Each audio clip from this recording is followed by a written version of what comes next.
stick to it. We're going to stick to a tight agenda today. We've got a lot to talk about. I'm going to start by passing the meeting to John Niebling to establish a quorum. Yes, thank you, Madam President. First of all, the meeting was, board members were notified of the meeting in a timely fashion. And I think Gary can confirm that the agenda for the meeting was posted and then a little later updated. Gary, is that a true statement? That's correct. Yeah. And also, I'm able to say that all board members are present either in person in the room or through live teleconferencing. Shall I move on to the minutes? Yes. Yeah, the agenda lists 3 dates, and I fully intended to have all 3 minutes out to everybody, but the last one has yet to go out. So we need to, I will not be asking you to approve the minutes of November 1st. However, I did send out 2 or 3 weeks ago minutes for the meetings of September 7th and September 11th. And I think everybody's had a chance to review them. I got a little feedback and we made a correction or two, but then that was resent after the correction. So those 2 minutes, I believe, are in order, and I would move that the board approve the minutes from September 7th and September 11th. I second. Is that Mark? That's Mark. Very well, thank you. You need to call a vote? All right. All in favor? Aye. Aye. Aye. Aye. I take that to be unanimous. Unanimous. Okay, thank you. Thank you, John. I'm going to make a slight change in the agenda to move the timing up for our guest speaker, Brian Bernier. Am I saying that right, Brian? Yeah, if you're from New Hampshire, where I'm from, Bernier is perfect. Yeah, but down here people say Bernier, but however you want to pronounce it, we're totally fine. So We'll call you Brian. that's fine. Yeah, come Brian, whatever. I'm going to read you. Brian is an expert in the insurance industry. He serves as the CEO of the Professional Independent Insurance Agents of Colorado. He's been there for 8 years in that role. He's been in the insurance industry risk management field for 25 years. He's a former independent agent. He's served on numerous insurance boards. Brian teaches insurance-based classes on various topics. Wildfires is a topic that he has spoken extensively on, both on a national and state level. The impact on consumers and agencies alike has been a core part of the discussions. In the past year, Brian has worked with the Colorado legislature to pass a FAIR plan to address the need for hard-to-place risks. We're a hard-to-place risk, and currently serves on the FAIR plan board. Brian holds a CAE, which is Certified Association Executive Designation, and he spends a lot of time mentoring young folks to encourage them to look at insurance as a career option. He also serves on the board of CU Denver Risk Management Institute. Brian is here. He just offered to speak to our association about what's happened that has thrown us all for a loop with insurance. Some background to it, maybe what we can expect going forward. And Brian, I'll just let you take it from here. Thank you. Yeah, appreciate it, Stacy. Thanks for having me. So to kind of kick it off a little bit, and I want to be clear of what I am not. I'm not an agent. I don't sell insurance. I'm licensed to sell insurance, but there's nothing about this presentation and our discussion that's going to be in the form of a sales pitch of any stretch. So, I wanted to get that out there because some folks are like, well, we're not here to sell insurance or whatever. So with that being said, I know Stacy mentioned that I've been working with the legislature, the Department of Insurance. We're all working a little bit closely. So what the current climate of the insurance industry is at this point in time, we're in what they call is a hard market. And what is a hard market? It's when insurance is unavailable and when it's tough to find. So right now, what does that mean? Underwriting is going to be a little bit restricted. premiums are going to be higher than they should be or than they could be. So what drives a hard market is a combination of a few things. The increased cost of materials to rebuild, increased cost in labor, inflation, increase of losses, both in severity and frequency. In Colorado specifically, record number of hail claims and the threat, a record high level of threat of wildfire. And the big thing that drives a hard market is an extremely tight reinsurance marketplace. And for those who don't know what reinsurance is, that's what the insurance carriers buy to protect themselves. It's insurance for the insurance company. So a culmination of all those things drive up premiums and whatnot. So, okay, hold on. My screen just keeps hopping around. I got one thing on the front of it, so I apologize. Okay. So, as we talk through this whole thing, hang on one second. On your end, I only got one thing across my screen. It says Danielle Z. Is there a question? That's what it keeps popping up. That's just must be how your Zoom is Oh, set okay. up. No one's asking questions, so you can Okay. just, Okay, it just kept popping up, so I want to be sure there's no questions. So, and by the way, please interrupt me if there's any questions as we go through this. So, I've talked to a lot of HOAs in the Summit County. We've talked to folks in Telluride. We've talked to folks in Aspen. The mountain communities are definitely feeling the pain. So, what's occurred over the last 3 to 4 years is we haven't seen, oh, your insurance premiums, are up 20% or 100%. We're seeing increases as high as 1,000%. So what does that mean for the folks who own in the HOA?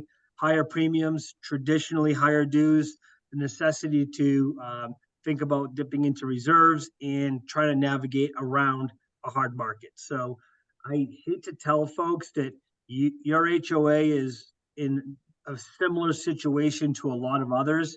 And what I would say is to most others. And so with that being said, as you talk to your board members and like that, Stacy and I and a few others did talk about the structure of the policy and what happens when there's no capacity. And I say capacity where an insurance carrier can't insure the total cost of a building.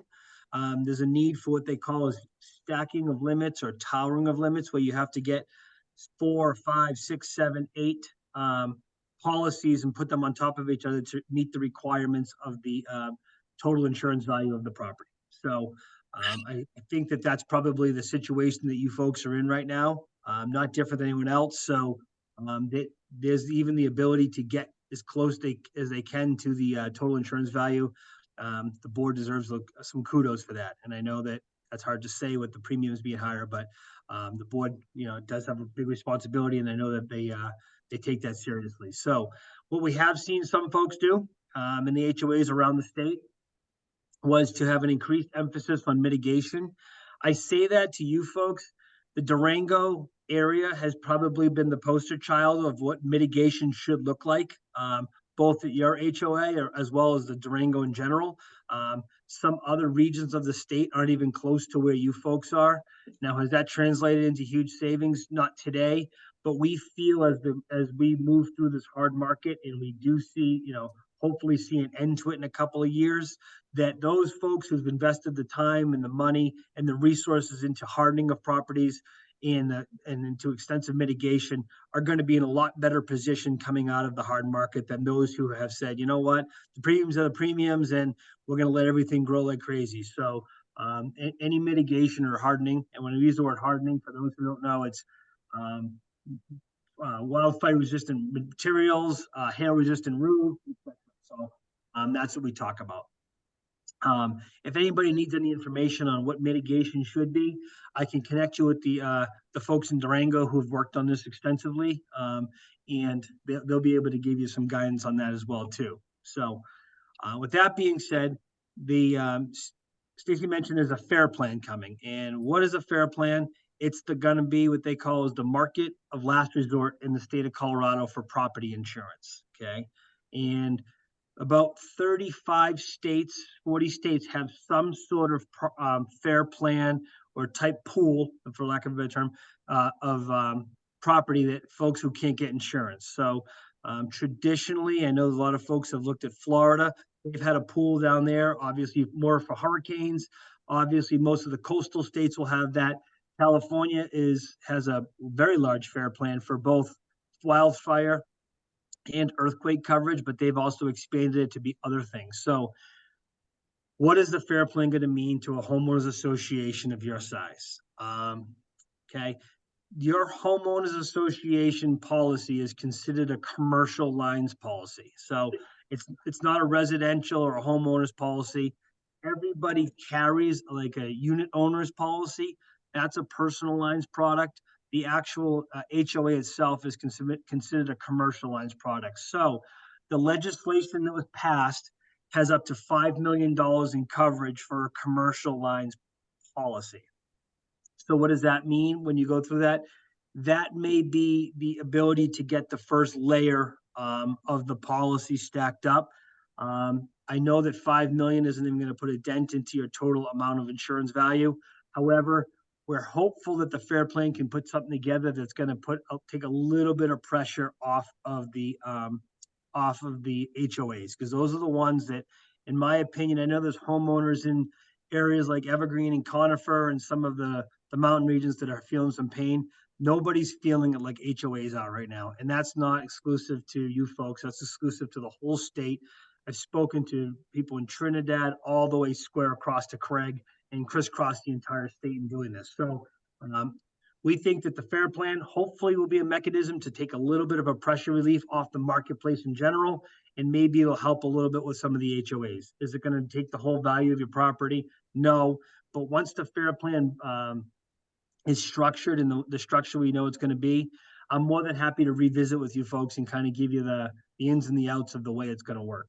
So you start talking about what some other HOAs are doing, and some of them are trying anything and everything. We know of a couple who HOAs dues went from $500 a month up to $6,500 a month. We're not naive to think that obviously is going to hurt property values. It definitely obviously hinders affordability issues. So the legislature is working at this session to try to figure out some affordability issues, where hopefully we can feather some of our discussions into that affordability issue, because in the real world, at $3,500 in HOA dues a month is going to rule out a lot of buyers pretty much so overnight. So we're kind of hoping that we can tie it all together. No promises on that front, but I can tell you unequivocally, the FAIR Plan Board was run, the bill was run by the Speaker of the House with support by Representative Amable, who's up in the Boulder area, who obviously her district was impacted by the Marshall fires. I think everyone knows the Marshall fires, but if you don't, fire that happened at the end of December, outside of wildfire season, fire burned for 24 hours and caused upwards of $7 billion in damage, taking out 1,300 homes and total losses. So that's the type of event that changes the whole discussion around who's prone to wildfires. That's suburbia, that's, a couple, 3 developments, that's a 10 square mile radius that burned to the ground. So that obviously triggers a whole entire marketplace issue. So, but as we talk about the FAIR Plan, we could talk about anything else. Some of the other HOAs across the country or across Colorado have talked about a captive insurance policy. And I know some folks have asked about that. That's basically where you become your own insurance company and you go out and you buy your own reinsurance. That is what I would consider, some people say a creative solution. I'm going to consider an exotic solution. I don't know if those are necessarily the case, mainly because if you do it as a one-person operation or as a one homeowners association operation, you cannot diversify risk enough to have any reinsurance companies play a ball in that. There's been some talks with some risk purchasing groups and stuff like that, but quite candidly, that stuff's a little bit further down the road than I think that to provide any kind of immediate help. So I know that nothing I said is good news. And I know that nothing I said is going to make anybody feel any better, but we are where we are, and the industry is definitely feeling some pain right now. So hopefully with a little bit of help from the FAIR Plan, a little bit of more mitigation and some other creative solutions, we can start getting to the point where we can see some relief. So Stacey, with that, I'll take any questions and then I can wrap up with a couple parting thoughts, if that's okay. Brian, I got one. That last bit you just spoke of, that where the associate, where an HOA might hook up with other HOAs and buy reinsurance. I'm wondering, we know up the road, Cascade Village purchased their insurance through a broker in town, but the carrier is AIC, Apartment Insurance Collective. Mhm. Are you aware of them? Yeah, no, I'm familiar with them. The DOI and I talked about them a couple weeks ago. Yeah, this is so. I know there's a handful of carriers slash organizations like that. So that at that point, I can't speak intelligently enough about the way that their policy structure and else like that. But obviously, kicking over every stone you can wouldn't hurt either. So. Well, we didn't, the broker that we're signed up with now, I had a long discussion with them about AIC and how they do business, and quite frankly, I was discouraged from even thinking about them. We did get a bid from them that was quite a bit higher than what we have now. Okay. But through a different broker. But I was just wondering if that's in that realm that you were talking about, where because I think that's what AIC does. They get a bunch of properties together and they insure them through this reinsurance program. It sounds Yeah, like it's probably a risk retention group or a risk purchasing group, for lack of a better term. It's a captive. They probably go out and buy the reinsurance. If you're going to consider that, you need friends, and there's risk. There's a ton of risk. We happen to own a captive here, not for property, for another line of business. The risk is immense. I mean, you have to put real cash into the pot and stuff like that. The only way I see that working in Colorado is you have to find friends, and I'm not talking about friends on the street. You got to go find some friends in areas that are nowhere near you, because any insurance company who's going to play ball wants to see the separation of, the same wildfire couldn't take out all the complexes. So that might even have to cross some state lines too. But those products are out there, Joe, and the issue is they pop up, and we have two kinds of insurance in the state of Colorado. It's called the admitted market. Think of American Family, Liberty Mutual, those kind of big carriers that we know of.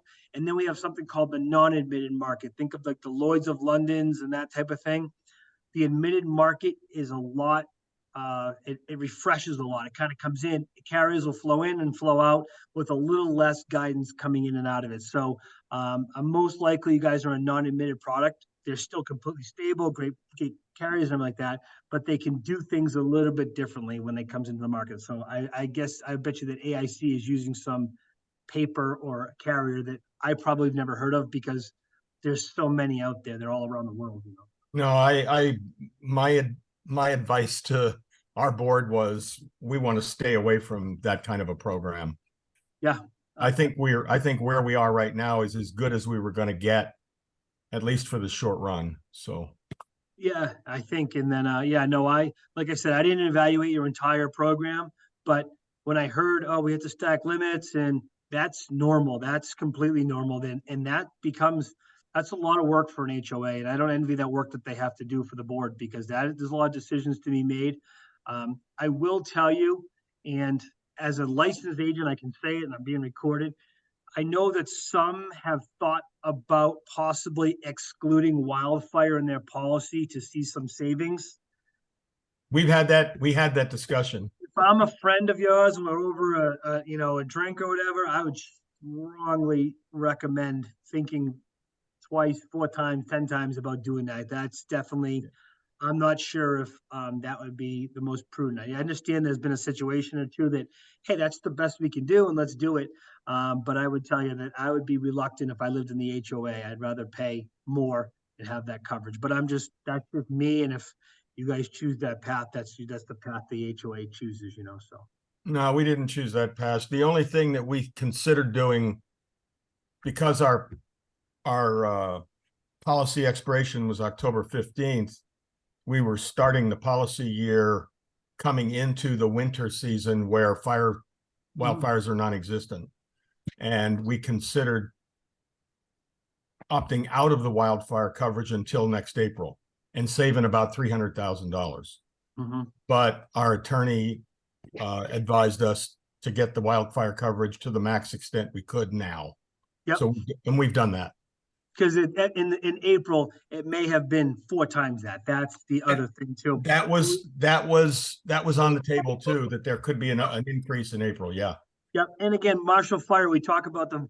It was December 29th and it was snowing. It was cold. It was just, and I know I don't want you hold that out as this could happen, but that's an area that if you would have guessed and you wouldn't have picked that area to be the one that burned like that. So you never know. So good call on that. So. Well, the fire that hurt us was the 416 fire, which was right across Highway 550 5 years ago. Yep. And our broker told me that if that fire had never happened, that our wildfire insurance coverage would be 60% less than it is.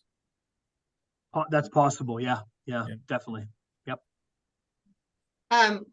Brian, I want to jump in real quickly. I'm watching the clock because I know you have limited time, and so do we. You and I had talked about what you've seen, and when owners, it's very natural to say, "Well, this is crazy. I'm going to call my insurance agent and see what I can get for our property if I can do better or put some feelers out." Is that what you recommend? No. So I would say this: you elect an HOA board, right? And you got to let them do their thing. What we've had what I call breaking ranks, where folks in the HOA, and by the way, I don't begrudge anybody for like this premium's too high. What happens is 7, 8, 15 different people start going all over the countryside, calling agents, calling brokers, and at the end of the day, it's like a funnel. They all, at the end of the day, represent pretty much so the same carriers across the board. So when they see a submission from Brian or from Joe or from Bill and, Susie, et cetera, and they're all getting this, they start saying, okay, these people are shopping all over. We're going to put a little less attention, a little less detail into underwriting this thing. So that, and you run the risk of having gaps in coverage because the individual who's trying to help, and by the way, I do understand that. I feel compassionate to that, trying to help. But at the end of the day, I would say if you're going to do that, then maybe have that loose task force. We use the word task force in our world because we hear committees, and committees exist forever. It's a life sentence. Once you get on a committee, you're talking about whatever. We would say a task force meets once or twice, has a strong initiative, and then it moves along, close the task force. And if you need it again, you restart it up again. On insurance, I know some folks have done that. I've been brought into a couple of the insurance task force. I'm not telling them anything. I'm not telling you folks. Based on my limited conversations, you guys have done probably more than anyone else has done, both A, in the mitigation front, and B, in the shopping of insurance. And some of the stuff that I've seen you folks do is very prudent, to the point where it still gives a little bit of flexibility in case something does occur. So that's what we call is kind of breaking ranks, and we understand why people do it. It's not like that. So, but yeah, good point. And then for the last question, keeping an eye on the clock, I don't know if you have your crystal ball in front of you today. I'm hoping you do, because I'm curious. What do you think is going to happen? Our policies expire October 15th. Do we plan on prices going up? Do we plan on being able to find a better deal? Is there a trend that's identifiable at this point? I'm being recorded, but I come from the Boston area, the Northeast, so I'll just shoot from the hip or whatever. Do I think premiums gonna go down next year? No. Do I think that premiums may stay somewhat level? I would say there's a 50-50 chance. And do I think premiums may go up? 50-50 chance. That's not what anybody wants to hear, but that's the reality. What I know that some folks are doing in HOAs, they're starting to size up their reserves and to see how high they can crank up a deductible on that. So if their deductible, let's just say, we talked to one HOA that had $100 million in TIV, their deductible was $10,000. And I said, they ended up dialing it up to about $500,000. And they're still not 100% comfortable with that. But 200 units, 300 units, you're talking a couple grand a piece if there's ever a deductible. So we do know that some are using that. Now, I will be real cautious on that, because some of the folks who have mortgages inside of their units and they owe money to a bank, the bank may have a little bit of an issue with that. But we're working with some of the banking industry to say, okay, here's the alternative. Because how many unit owners is there total, Stacy, in your group? we have 381 units, owners about 312, 309 owners. So I'll use 380 as the number. So if there was ever if let's say you dialed up your deductible to $1 million, that would be $3,000 for every unit if there's ever a total loss. That's palatable at the end of the day. Do that number 2 million, 3 million, 4 million, where maybe your deductible becomes the first layer. We know some people are trying that, but can't stress enough, be real careful because some mortgage companies may not permit that. So they may definitely dial that in a little bit. So A good consideration. Okay, well, I'm sure we'll be in touch. I Yep. appreciate your time very much and coming to talk to us and, whatever questions you guys have, and like I said, I know you guys have done a great job in mitigation and Durango and his general has. So we're here to help you. If you ever need anything from us at all, even if it's a silly question, we are all licensed here, but we're going to stop short of providing all the recommendations because we're not as intimately involved as your agent / broker. So, but we will be able to give some high level stuff. And as the FAIR plan develops, I'll ping you guys to let you know kind of where it sits. So. that's great. Yeah, we'll be in touch. Thanks so much for joining us today and good luck to you. I know you're very busy.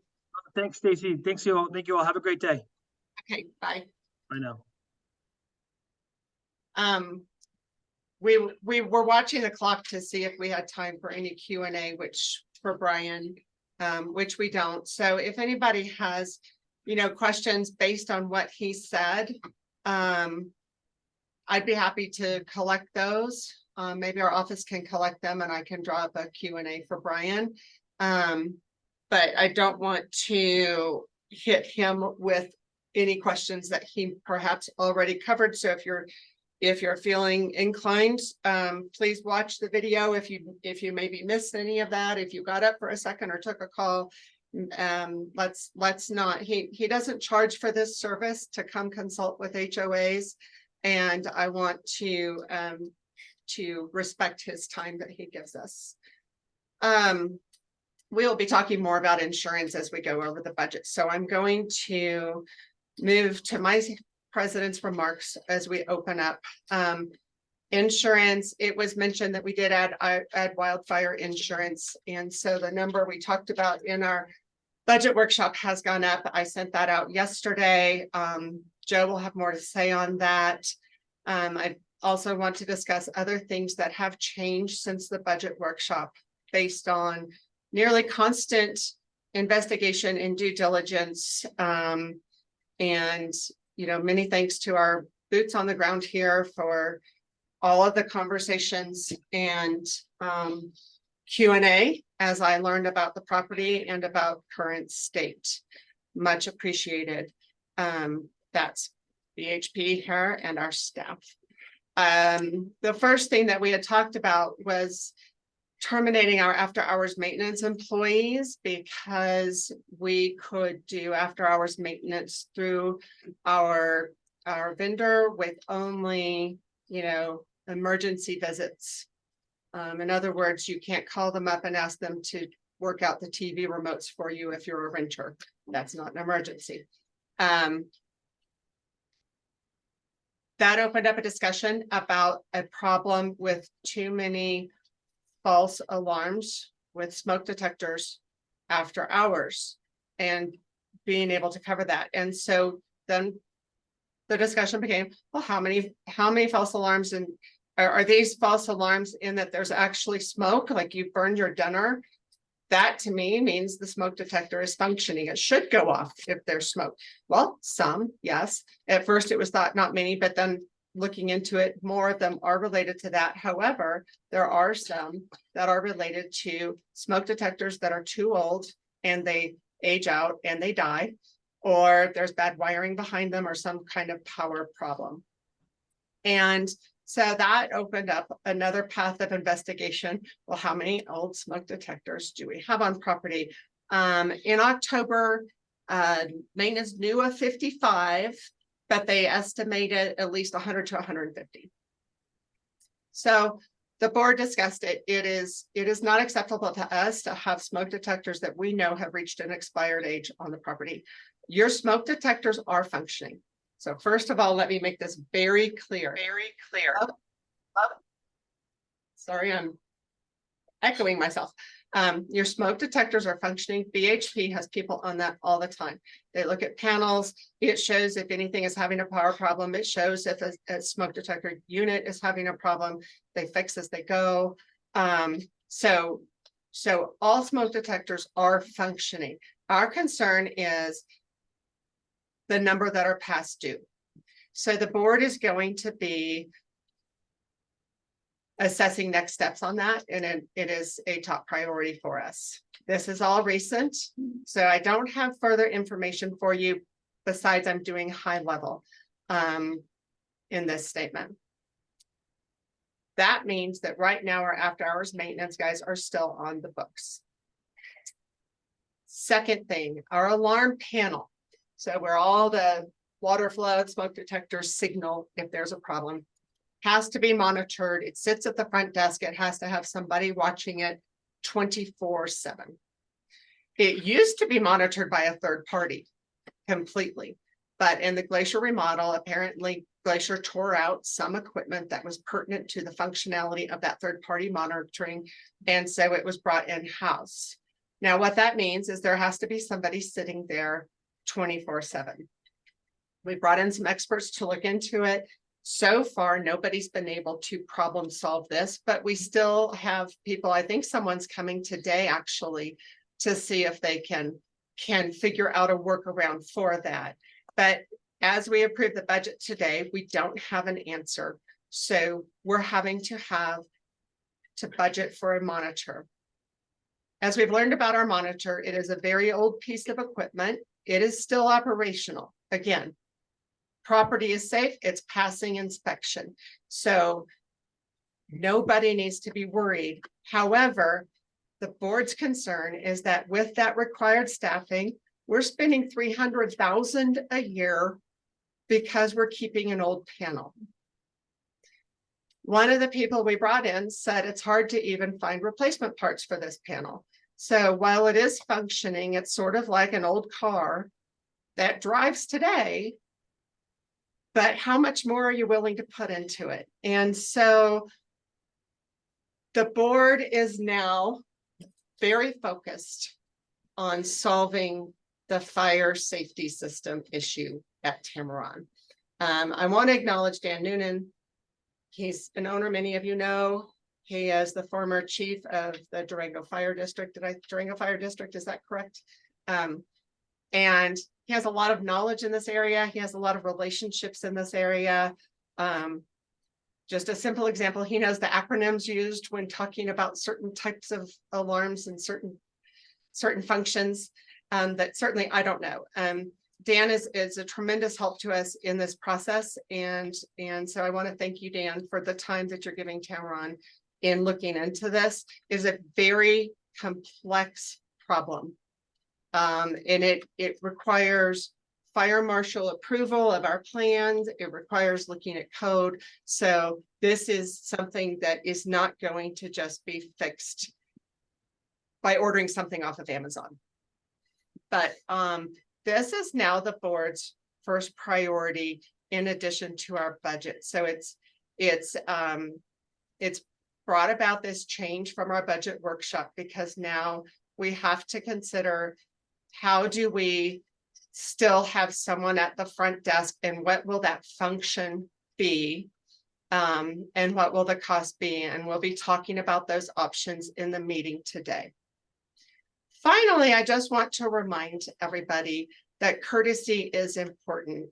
I believe more firmly than ever that we have got a great community here at Tamarron, a great community.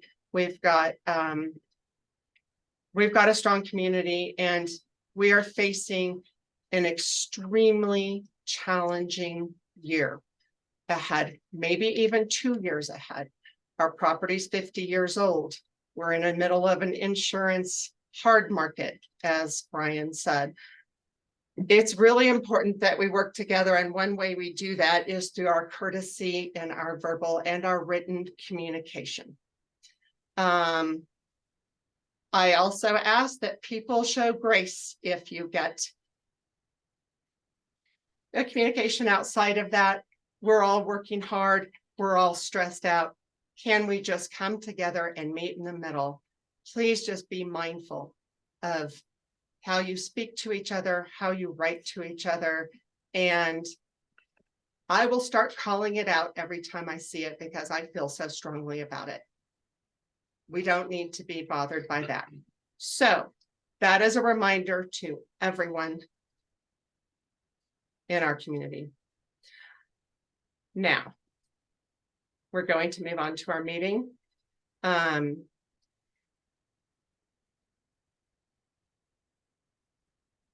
first thing on our agenda is architectural review, and that's Andy. Good morning, Andy. Good morning. It's been relatively quiet. I haven't had many people call me. We have done a few of the gable roofs, which seems to be popular. But I was told, I believe this is true, that with the new roofs that are going on, we won't be able to do those. So if anybody's out there thinking about putting a gable roof on your deck, now's the time to get the plans into the board so we can approve it. I would just like to second, kind of coming off subject here, how hard I know you've worked on all the problems that we've got at Tamarron. Stacy, and I want to commend you on your work. And I've been listening and watching and trying to support you as best I can without getting in your way. But I agree with what you say 100%. We have a beautiful place in Colorado to go and live and be with all of our friends. And we'll get through this if we work together. Thank you, That's about Andy. Can I just reiterate what Andy said? The steel roofs will be very difficult to retrofit with gables after they're installed. So if you'd like to have a gable installed, the time to do it now is before the steel with our old roofs. So the construction can be done and the steel roofs can fit to the gable. Andy, thank you. Mm-hmm. And we'll have more on the roof report toward the end of the meeting. Andy, you're up again Yes. with rules and regs. Well, all I'd like to say on that is I would like to have a committee come together and go over the rules and regs and see if we can tweak them some, maybe change a few things. But I would like to have someone represent High Point, the Lodge, Pine Cone, and Gable. If anyone's out there that's interested, I'd appreciate them getting in touch with me, and we can put together a committee, go over the rules and regs, and present it to the board, whatever we decide to change or not change anything. Okay, so everybody, if you're interested in rules and regs, and a lot of you are, I have some people who email me on a regular basis. Please get in touch with Andy and offer to help him with this. I've offered Andy a sheriff's badge, and I'll offer everybody a sheriff's badge. Well, I doubt we'll need it, but our rules and regs, I think, do need to be updated a little bit. And I really would like input from everybody in the community. So let me know if you want to help. Thanks, Andy. Mhm. Next up is our business report, but Elisa and Joe are going to be covering the budget in detail. So we have been said that there's not really an update right now. Passing on that, property report from our manager Paige. I don't have a lot. The only thing that I would like to say is please be mindful that winter is coming. And so please be watching your email for communication from Gary whenever we have snowstorms. To please move your car. You'll also be receiving correspondence here shortly regarding snow and our snow plan for this year. So please be watching for that. It'll explain some how we're going to be handling snow shoveling and plowing this year. So please just help us with that. We're trying to be as efficient as possible. So please help us out with that this year, and just be mindful of when we're in your neighborhood and watch for communication.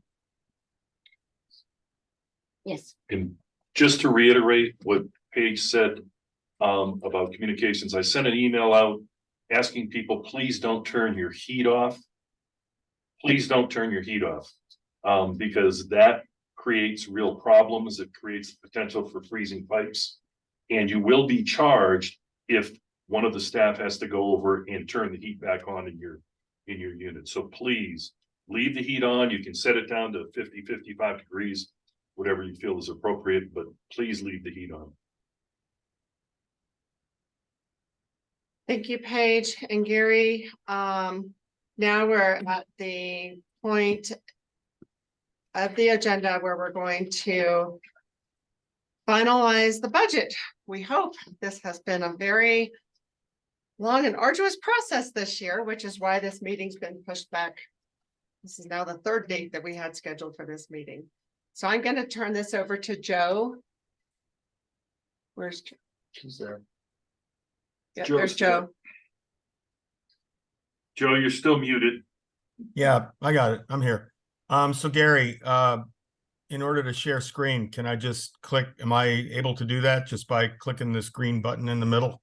I'm gonna make you the presenter All right, or make you the co-host. And you should be able to share your screen now. okay. Let me do that. Okay. I want to say before we get started that if in the discussion, especially when it comes to the fire monitoring and front desk positions, if we feel that we're delving into employee matters, we may have to go into executive session. And I have told the board members, if you feel like there's something to say that requires executive session, just tell me and we will have to flip to executive session and owners will have to step out of the room. So I know that's highly unusual, but we have a lot of discussion to be had today. Go ahead, Joe. Okay. All right. Let me know when you can see.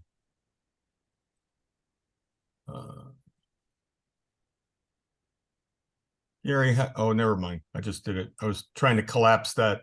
There we go. Okay. So, for the board, you all got an email from me yesterday morning with a version of this budget workbook that was revision 8. I did get a number of inputs from Gary and Paige and Elisa yesterday late, well, during the day yesterday, and I made some minor changes inputting those changes, some things that I had been looking for from them that came together. And so the numbers you're going to see here are maybe slightly or will be slightly different than what you had yesterday. So I'm calling, I went ahead and created a new version. This is called final because at the end of the day, this will be the final version. And unlike years past where we've done this, we've worked through it and we kept in the cell that I'm highlighting right now, which is owner assessments, budget 2024. We had a 0 in there, and then that created a unbalanced budget in the amount that we had to plug in later. So show you where we stand right now.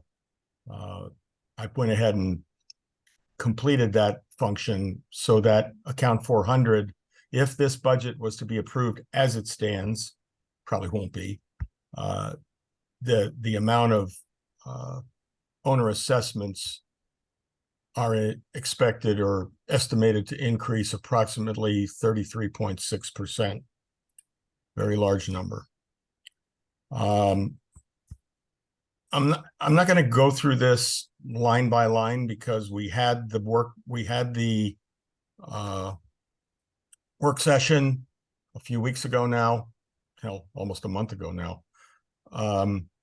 And we worked over some of these numbers, but I will try to highlight the areas that we may need to discuss or that are changes from last year, from how we've done budgeting in the past. And we're doing it a bit differently this year. And so I'll go through all that. So there's where the assessments stand. Under the commercial space rental 412, anything highlighted in yellow is not 100% finalized. I did have a communication with Paige yesterday afternoon regarding the space rental for Heather Dawson. That's the VRC that you see here. So Paige, were you able to, are we solid on that now that it's 379 feet, the 3 laundry rooms, and Heather has agreed to pay the $10 per square foot on an annual basis? Are we good with that? Yes, she has confirmed that. Okay, so the only thing that you need to do going forward is to go ahead and dig out her last contract, which I don't know whether it could be expired, I'm not sure, but to dig out her last contract and rewrite it to reflect how we're doing business with her now. Okay. So, And okay. So I'm just going to scan down through here. Anything that we may have changed that's significant. Line 22, we do plan to sell unit 110. Before we do that, that's going to require owner approval because we're selling a common element. So that'll happen sometime next year. We'll have to have an owner vote on that. The good news is on that is when we do sell it, it's not subject to income tax liability. So our selling costs would be limited to realtor fees and closing costs, and that's all. And that unit is pretty basic, and we have talked about maybe spending a little bit of money to upgrade it, especially the old Dwyer kitchen, and we may do that, and we may be able to get more money out of it on a net basis by doing that. So we'll see. 472, this line used to be over on the service and security desk page. That page is going away because the intention going forward is to not have a front desk, a full front desk operation like we've had in the past. So the rental unit admin fees are now showing up on in this revenue category. And we estimate 125 units participating, and that fee has gone up from $50 a month to $60 a month. This is just one of the many efforts we've made to try to increase revenue and reduce costs. 460, again, this line used to be on the service and security desk page. It's now over here. It's a revenue stream.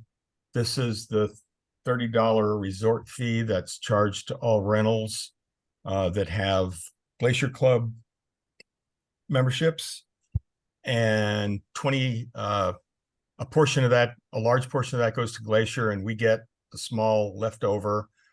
That portion going to Glacier goes up to $28 per night for 2024, and then so we get $2 back. We had originally thought Glacier was going to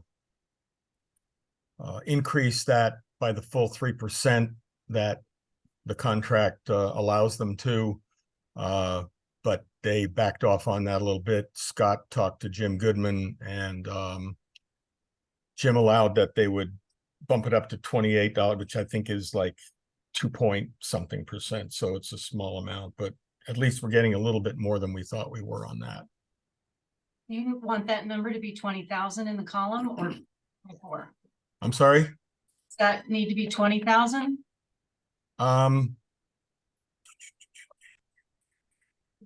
Yeah, I guess it should be 20. I'm not sure how 24 got in there. Oh, 12,000 times two is 24. Oh, yeah, okay, so that's right. Yeah, Oh, it's just the other column that says 20,000. Okay. yeah, it's at, yeah, 100, yeah, 12,000 nights at $2 per night. Yeah. Oh, you're right. I see what you're saying. Okay. A note that- Gotcha. I caught up. It takes me a while sometimes. All right.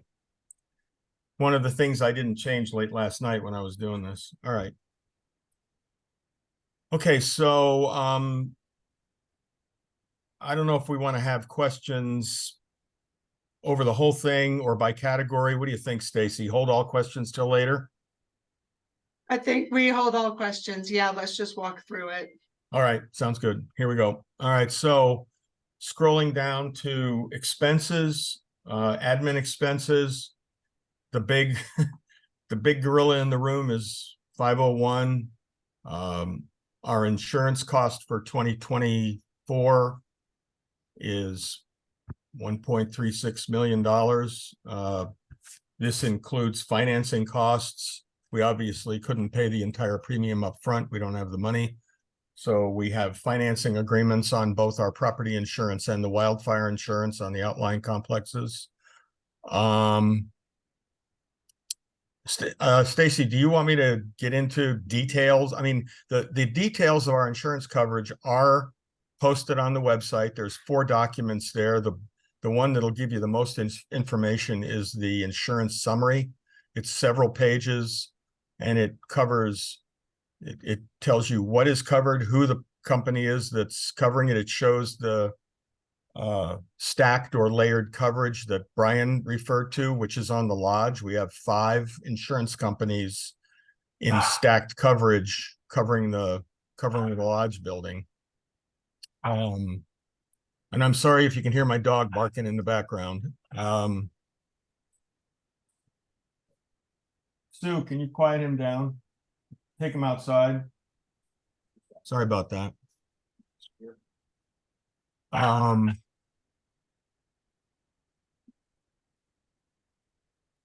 Sue, can you get him outside?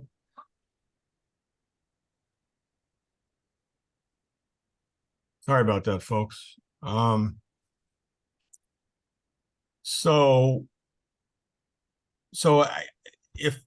If there are questions about how we came to this number, I'll answer those later at the end. But this is the number we have right now. We are insured. We are covered at this moment. So there's that. And I want to say, Joe, that the wildfire insurance that we added on for the outlying complexes is not full coverage. Due to the 416 fire, we could only get $10 million of coverage. And so the letter from the attorney that was emailed out. Oh no, sorry. I will be emailing out a letter from our attorney explaining her opinion on, the board's requirement to get that insurance, as well as disclosures if you're in a real estate transaction. And also we went over with our attorney. People have asked me, so I'm just gonna say this because I know it's coming up, because it has come up. People have asked, can you separate our building's insurance from other insurance? No, we cannot. Insurance is common. Well, I mean, actually, some of the lodge is insured by 5 companies in a layered, stacked insurance coverage. The outlying buildings are insured by a 6th company. So while it all is in one package, the different buildings can be insured by different companies. Yeah, Well, but I they're don't insured by different companies, but we can't, I'm sorry, I wasn't clear. We can't assess. Yeah, okay, that's where you were going. Yeah, I was not clear. I apologize. We can't assess by where you live. It's all one cost to be distributed like the other administrative costs of the Right. company. The only way to do that would be to break up the HOA into like High Point would have its own HOA. And so on and so forth. That would be the only way we could do that. And that was not recommended by our council. Just so you know, we talk about a lot of different options in trying to tackle this insurance problem, but I've had owners ask me about that. Can you assess me by where I live? I've had multiple questions about that, so I'm just saying, no, we can't do that. Okay, Joe, go ahead. So something else I want to point out, the impact of this whole insurance situation. I'm going to scroll back up to the top. So if you see these major categories here, so column C is the 2023 budget. Column D is what we spent against that budget year to date. Column E is what we estimate we'll spend this month and next month. And then those two columns add up to column F, which is the expected total spending, and 2024 budget is column G. So if we come down here to the insurance, you can see that the budget was $135,000 when we were with American Family in 2023, from October 2023 to October, I'm sorry, from October 2022 to October of 2023. So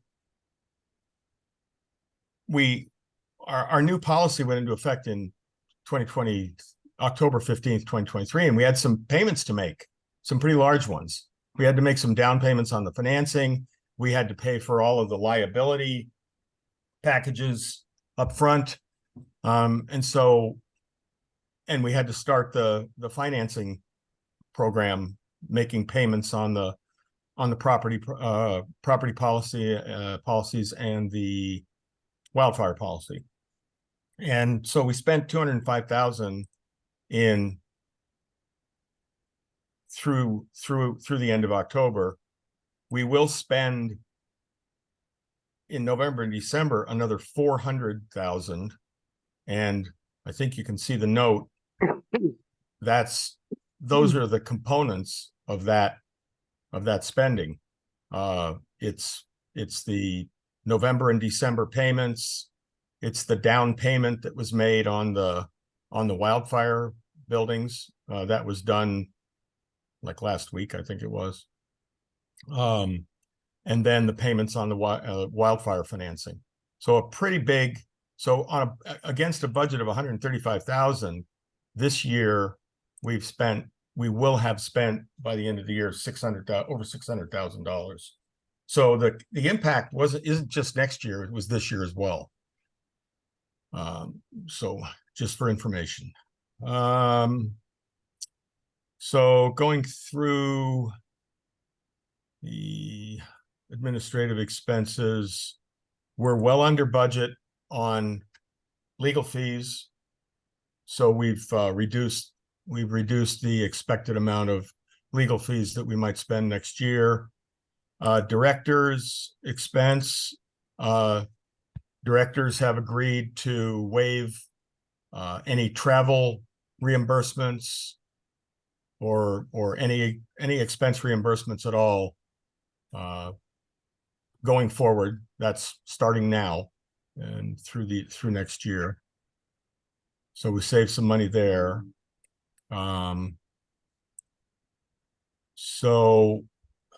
Let's see.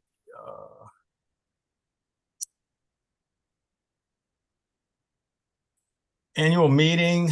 We're getting a little creative here. We decided to see if we can research sponsorships for social events and golf. There's board members who believe that we can do this annual meeting and its social aspects for very little money if we can get these sponsorships. So we're going to bank on that, and that's why we've reduced that. The $750 just represents the copying, the mailing, and the administrative costs of having the annual meeting, and not the golf events and the social events. Web services. This is our Zoom subscription, our internet domain registration and our website maintenance, and then backup for our staff computer. I think it's Gary's computer is the only one that's back up. And Gary, did you come to any decision on the Carbonite versus the MS365 cloud? No, not yet, but Carbonite doesn't renew until I believe it's August, so. we Oh, have- okay. All right. We have to make that decision. Okay. All right. So we'll just leave that the way it is. It's a small amount. Okay. So we just a couple of months ago renewed with Carbonite. Is that right? Correct. Okay. Fair enough. I wasn't aware of that. 537, this line was in operations, but it's mostly office computers, copiers, and office supplies. We don't support any of BHP's office, their laptops or any other equipment that they use to support their business. So we decided to move account 537 from operations over here. And we are reducing that amount, the budget on that, from 13,000 to 5,000 because we're dropping our IT contract that was at $9,600 a year. Staff says they can manage that on their own and they don't need an IT contract to take care of those things. So we'll save some money there. Let's see, property taxes. This service and security desk, we're budgeting 0 on that because when we had the front desk budget, the service and security desk budget, we used this figure as a contribution from the general funds to support the front desk. We won't be doing that anymore. So that goes to 0. And this line will just disappear after it won't even exist when we start doing financial reports next year. Marketing promotions, we eliminated the coffee service.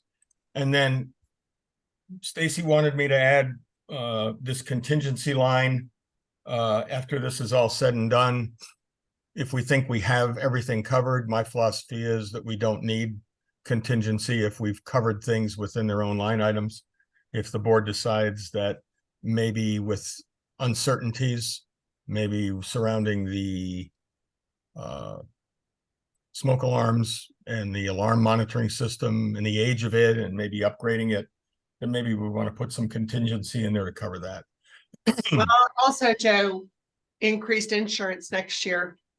Yep, and then there's Budgeted the exact same cost for 2024 as we've now negotiated, and next October we'll be signing on a new policy. yeah, well, That's the point of the contingency, and we definitely need to talk about that. When we were in the workshop, we arrived at $175,000 contingency, I think, and said we'll put it to reserves if we don't need it. But those are the primary reasons that I am concerned that we need a contingency. all right, well, let's go through this whole thing and see where we might save some more money and if possible and work through that. I would offer on the insurance. I know Brian mentioned that it was like a 50-50 thing, whether insurance rates, premium levels stayed the same or went up.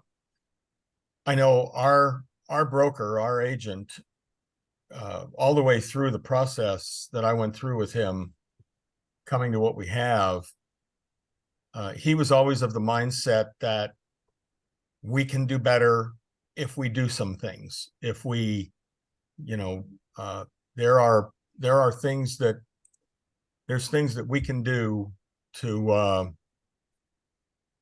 maybe put us in a better position to get insurance through other carriers. I think I went through Brian didn't mention it, but he talked about, I forget, he called it, I've always called it standard lines, and I forget what he called it. But you know, the State Farms, the American Families, the Farmers, the Allstates, all of those, we know we can't get insurance through any of those. So we're into the high risk, we're into the excess and surplus lines, but there's something in between, and it's called specialty property programs. And we came close to getting into one of those, but we had some thresholds that we couldn't meet or that we exceeded for those carriers. But our agent, Steve Dorado at R.E. Harris in California, believes that going into next year, we can work this, having some time, and we may be able to better our position on the insurance. Nothing's guaranteed, but there's that too. So it can go both ways. Let me see, where was I? All right, so personnel expenses. So we have the 590 through 595, which is our staff salaries and benefits and burdens, taxes, and so forth. And this is Elisa, Gary, and Paige. And then the 601 through 632, these were salaries that were either on the front desk page, the student security desk page, or on the operations page. And all of that's been moved over here. And what this reflects, as of my last talk to Stacy yesterday, is the board has been provided with the options, if you will, on how we handle front desk operations and what that would cost. And the number that's in there right now reflects what Stacy provided to the board as option number 2. So Stacy, do we want to have some discussion on that, or where do we want to go with this at this point? Well, first of all, I want to say that if you look at the 2023 budget numbers, those do not include the hourly maintenance employees that were on the other tab.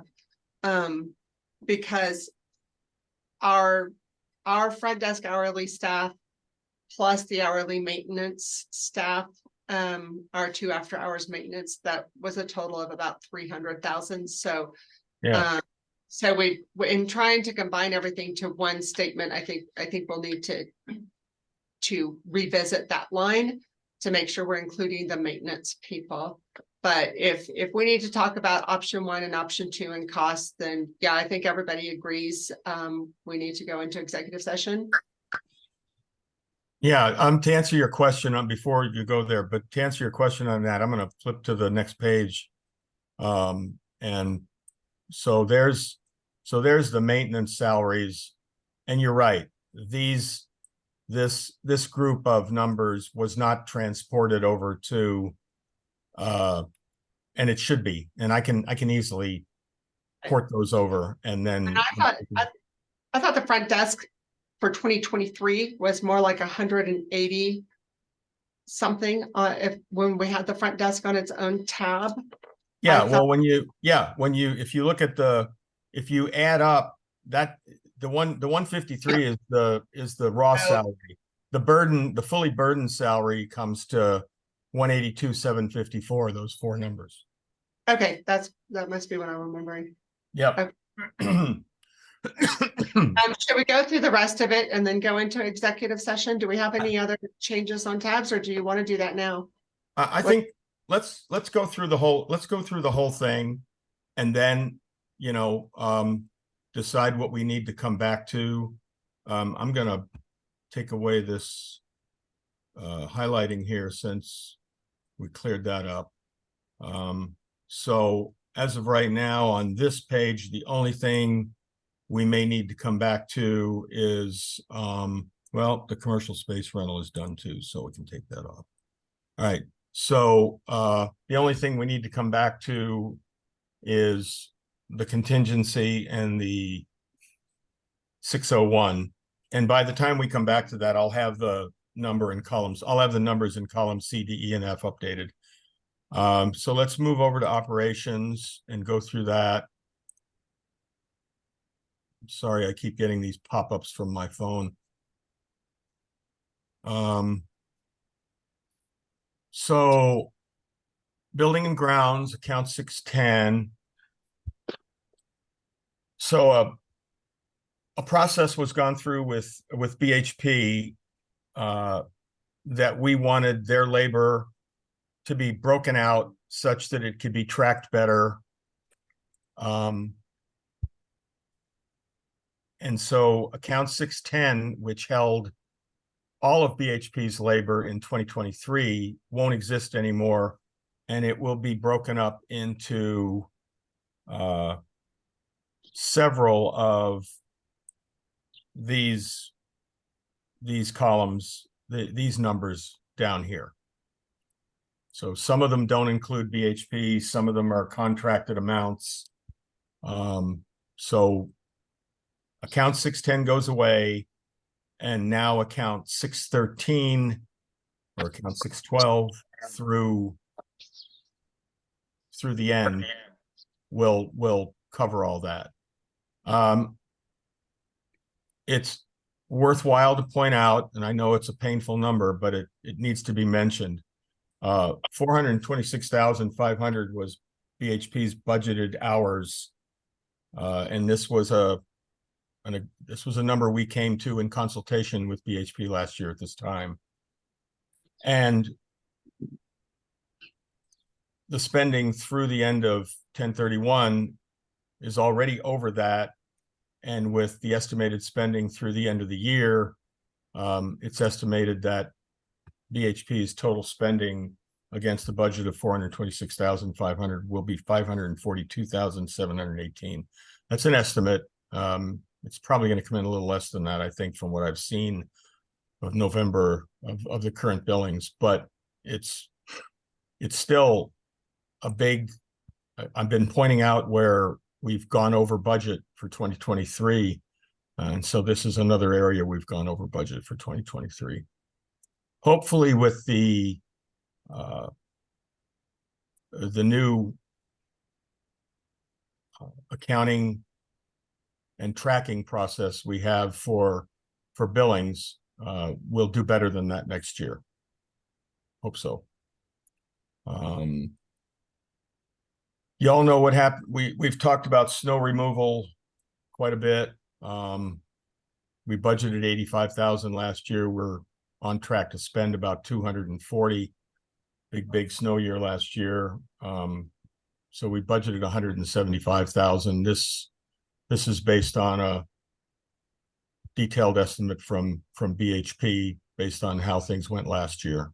So you can see the numbers there.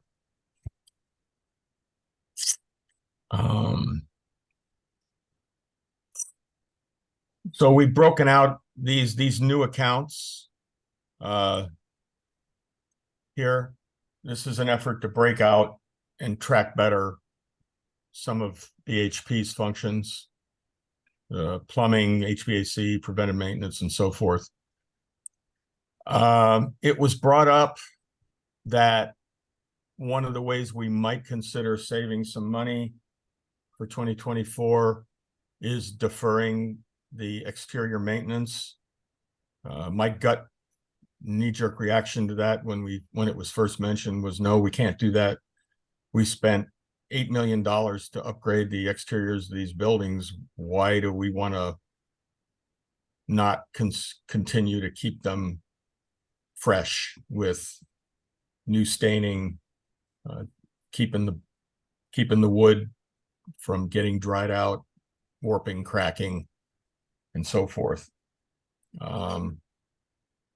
I'm not an authority on it, but maybe deferring it for a year and saving $100,000 might be worth considering. So let's think about that.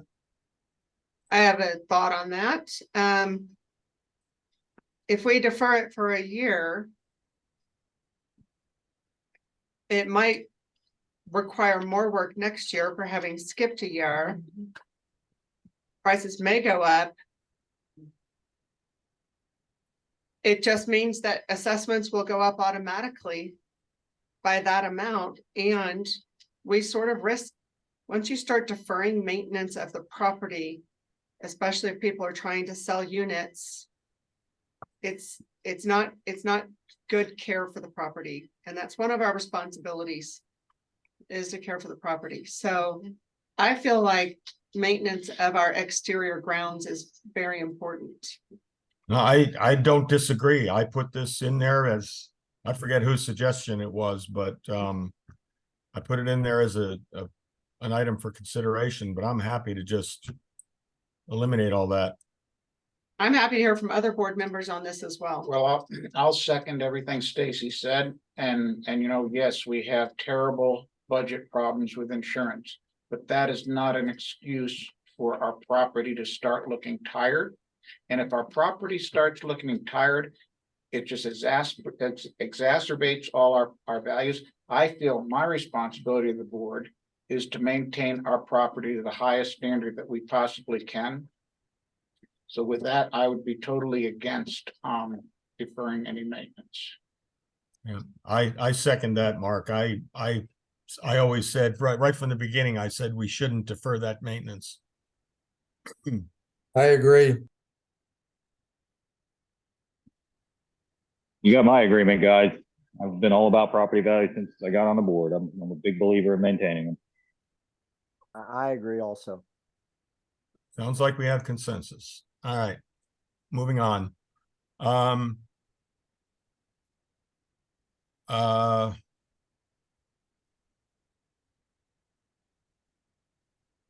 Okay, so 656, temperature monitoring and alarms. It's been a while since these numbers were plugged in, but my recollection is that this 47K was based on input from BHP regarding the surveying the property, determining, as Stacy mentioned before, which smoke detectors are out of date, expired, if you will, and we know there's a lot of them.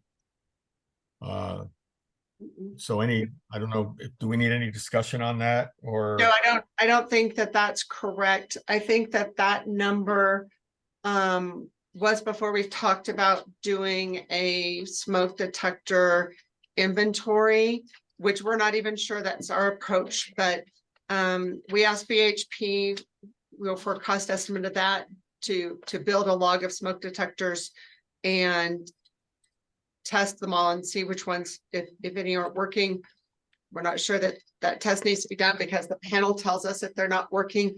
But the estimate for that work was 20,000. As I recall, and Bobby and Greg, you can elaborate, this went up from 10,000 last year to 47 because you were trying to address all of the additional smoke alarms that are aging out and the equipment repairs or wiring repairs for that, because it's happening more and more. Is that right? So the 47,000 stopped there, Joe. It did not include a possible inventory that would be on top. If that's. Okay, but the 47K is still a valid number for what needs to be done? If we continue with current state and we keep all of these old proprietary smoke alarms that are linked to our panel, and we just kind of replace as they fail, then our costs go up from 10,000 to 47,000 is estimated this year. But, you know, I just want to add that all that we've learned over the past few weeks on the condition of our fire safety system in general, that goes to your thought on a contingency. Any number that we put in there right now would just be a wag. I hate to say it. Dan is working hard, and we will have more information in the short strokes. But the problems that we have seen, or the elements of issues that we've seen with our fire monitoring system, this budget item is just one piece of the puzzle, and there's a lot of other pieces in the puzzle that will affect that number significantly. So I would say leave it in, but I would go back to what Stacy said is we can do one of two things. We can build contingency for what we don't know right now, and we just don't know it. Or we could depend on dipping into reserves at the end of the day to deal with what we don't know right now. that fair? That's fair. And so I feel like that number on 656 for the smoke alarms is based on the increase that has been experienced with our smoke alarm failures and wiring repairs and things that they've been having to do more and more of, as well as it's kind of like the plumbing. You know, when we have to fix our aging pipes, we know that more and more are aging and we have more and more leaks, but we don't have a crystal ball that tells us exactly how many leaks we're going to have next year. So I do agree, though, based on my conversations with Bobby and Greg and their staff, that going from 10,000 to 47,000, were we to hold current state, is a good budgeted number. That's status quo. That's status quo. So that's additional cost that our current fire equipment is costing.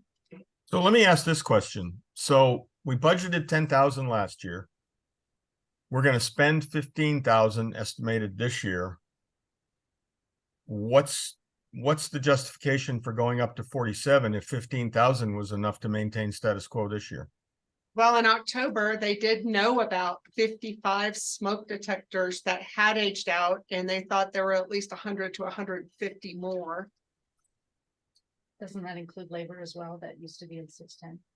But And that also, yes, thank you. That also includes labor that used to be up in 610. yeah. Okay. I get it now. Yeah. All right. Yeah. Keep in mind, temperature monitoring also includes all your iWork systems. So Yeah, that's a all the whole- iWork That's a monitoring. whole different animal. Now, a lot of that iWork monitoring, the labor is going to owners this year in a different account. And so we really shuffled the deck for the BHP accounting this year. And so some of these numbers, the budget will look bigger because we've moved the labor that's associated up from 610 down to that number.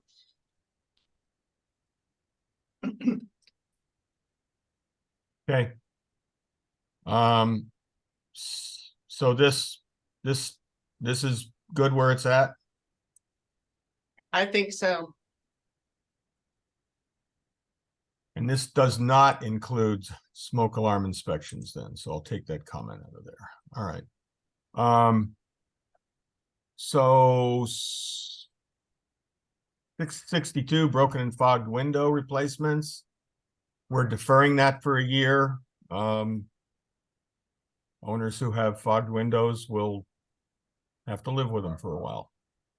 So we can save some money.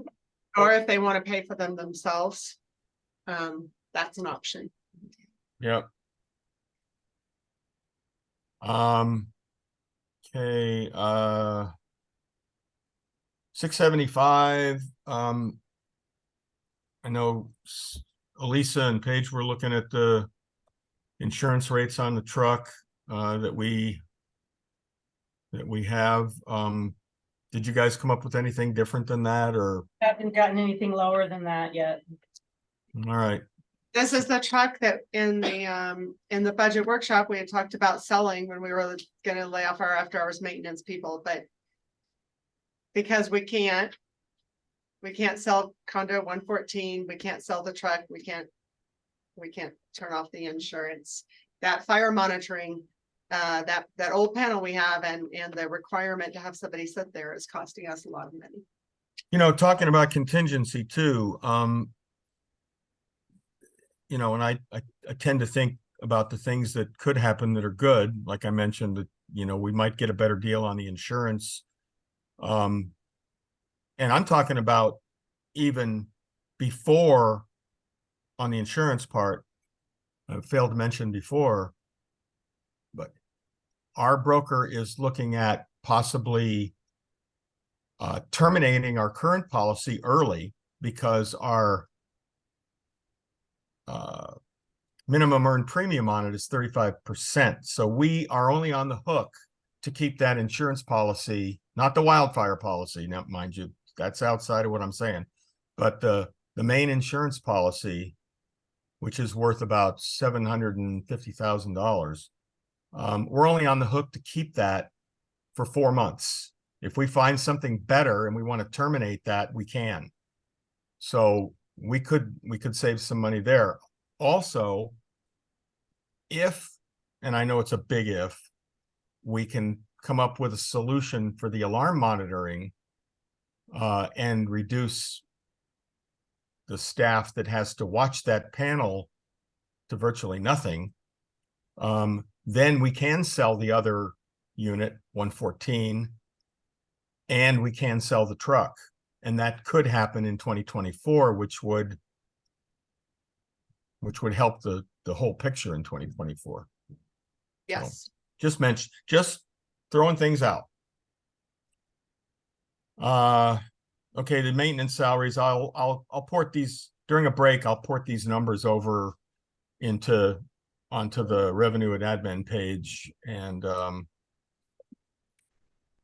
sorry, I keep getting these notifications. I should turn my email off. So going down to utilities, another big bump for 2024 is water and sewer. It's going up 20%. We had some discussion through Paul Brown, our representative on the ECWC advisory committee, users advisory committee. We asked a bunch of questions, but in the end, we found that it was the 20% increase was, at least on some levels, a reasonable ask. And so we're budgeting for a significantly higher water expense next year, 380,000 going up to about 454. Satellite TV, we got a new deal through Groove, and I mentioned this at previous meetings. Our budget goes from 128,900 down to 68,000 on that one. So good news there. LPEA did announce a 6% increase. They went public with that last week, 2 weeks ago. And we don't know what the electricity cost is going to be for this new ice melt system on the lodge, the roof hot edge. We don't know what that's going to cost. We're going to be watching it, comparing the bills on the meter that served that from last year to this year, and see where that plays out. But so we're upping the budget for electricity from 170,000 to 200,000. Internet and telephone service, very close to a new deal with Ting on that. And that will be a 6% cost reduction from this year. So our budget goes from 228,000 down to 214. And refuse service, waste management is increasing their costs, their bill for 2024 by 8%. So that's the full operations budget. The budget increase is going to be about 25.3% as it stands right now. So if we go over to capital projects, we cut deeply on this one, eliminated a lot of things.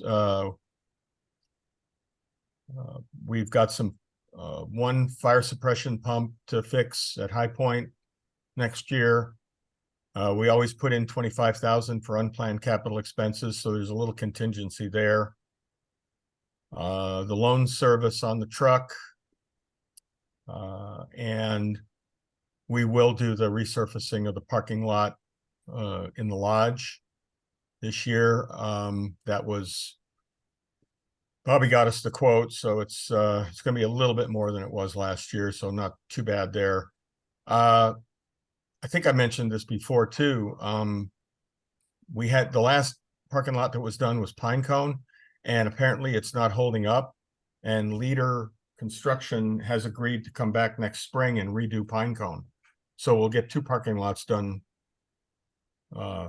freshened up in 2024 for the price of 1.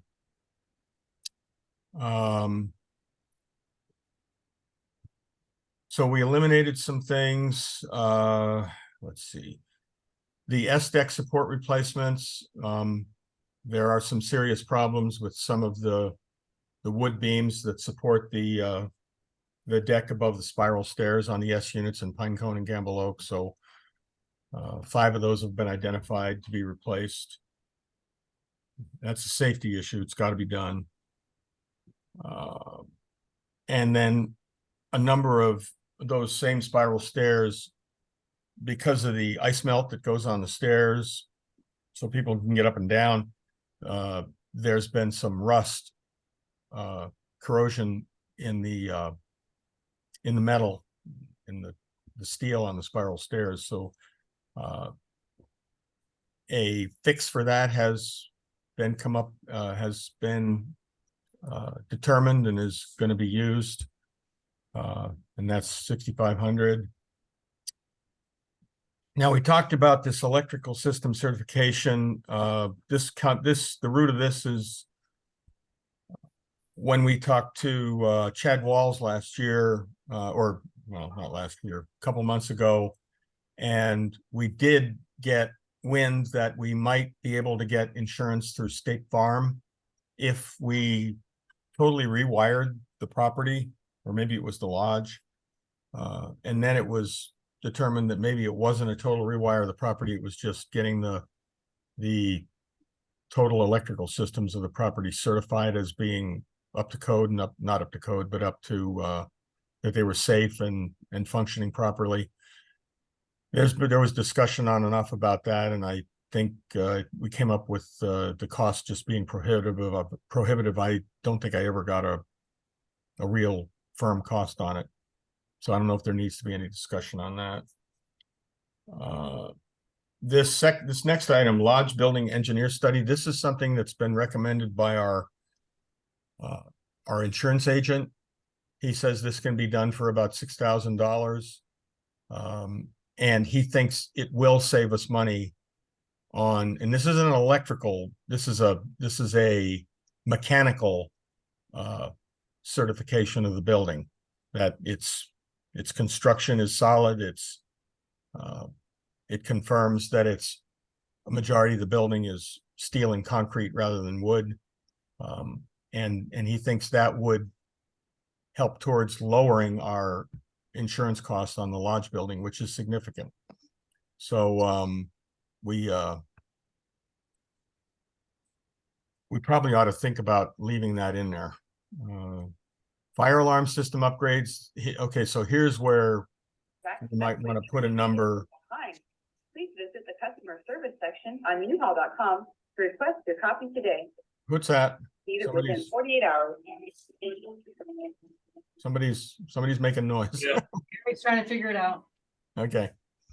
The fire alarm system upgrades, we still, I don't think, even after several people have looked at it, I don't think we've been able to come up with any kind of a number. I was talking to Stacy the other day, and I think she asked Dan Noonan, Dan, can't you give me a number? Is it 100,000 or is it 1 million? And I don't think she could get an answer. So no, because we don't know. I just said, I'm ignorant. What are we looking at? We don't know. We really don't know. So yeah. So anyway, so there. So we've reduced our budget on the capital projects, which a lot of them tend to be improvements and things like that. So we're deferring a lot of that sort of stuff. We typically every year will down here I'll have a wish list, I call it, and we'll go around with maintenance and staff and say, what would you like to have if you could get it? Price is no option. And we always have a nice long list.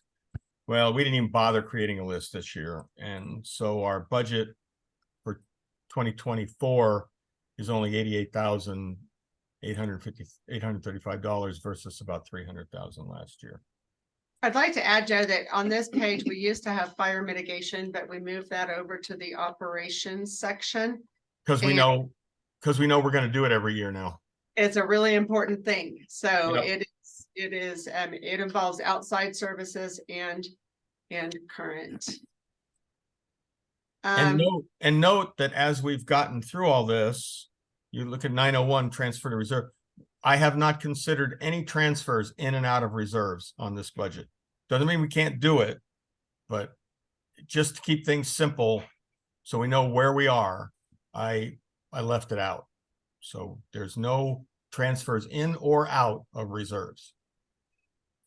And then speaking of reserves, this is a picture of where we are currently with our reserves, with all the money we've had to spend this year over and above budget, insurance, snow removal, maintenance, the whole thing.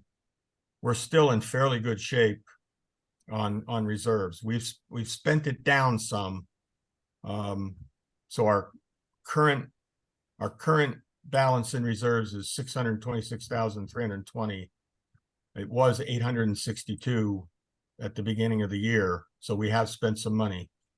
And we expect it to end up at about almost $700,000 by year end. So we haven't spent through our reserves. We've still got a fair amount of cushion should we need it. And then just to show you, service and security desk, no budget, it's going away. Everything on here that needed to be moved somewhere else has been moved somewhere else. Joe, So, just one clarification that you might make is the drawdown on the reserves this year is primarily to take care of the insurance bust that we had for half of October, November, and December, correct? yeah. I think we actually did pull some money out of reserves for initial payments on the roof, on the buying the metal for the roof and roofs and stuff like that. But and Elisa can confirm that. She and I went through this page ad nauseum a week or so ago to get it right. And so yeah, if you see, so if right there, so that drawdown of the reserves right there, 266,725, that was taken out for the roofs. And it'll go back. Eventually, yeah. Thank you. Yep. Okay, so that's the blood and guts of it.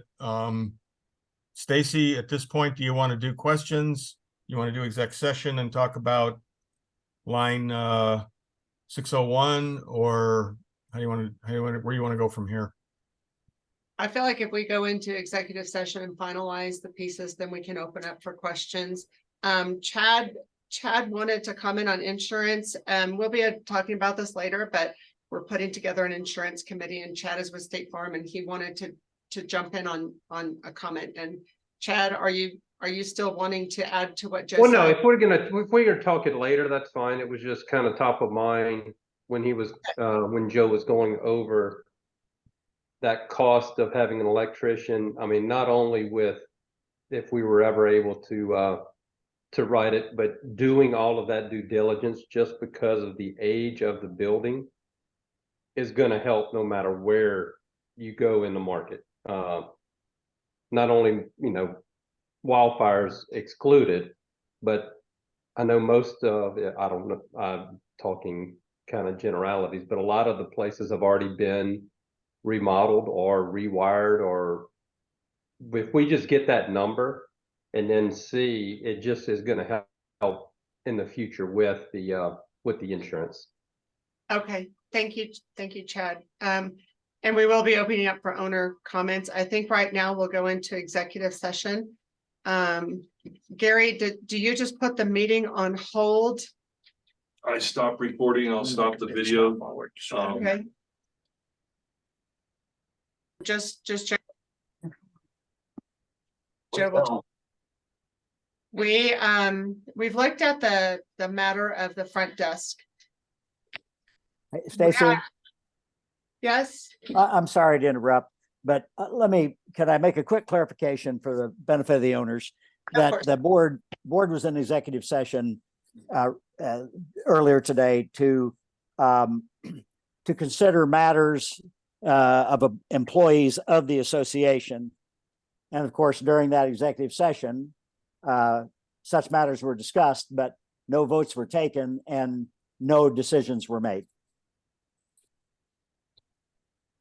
Correct. Thank you, John.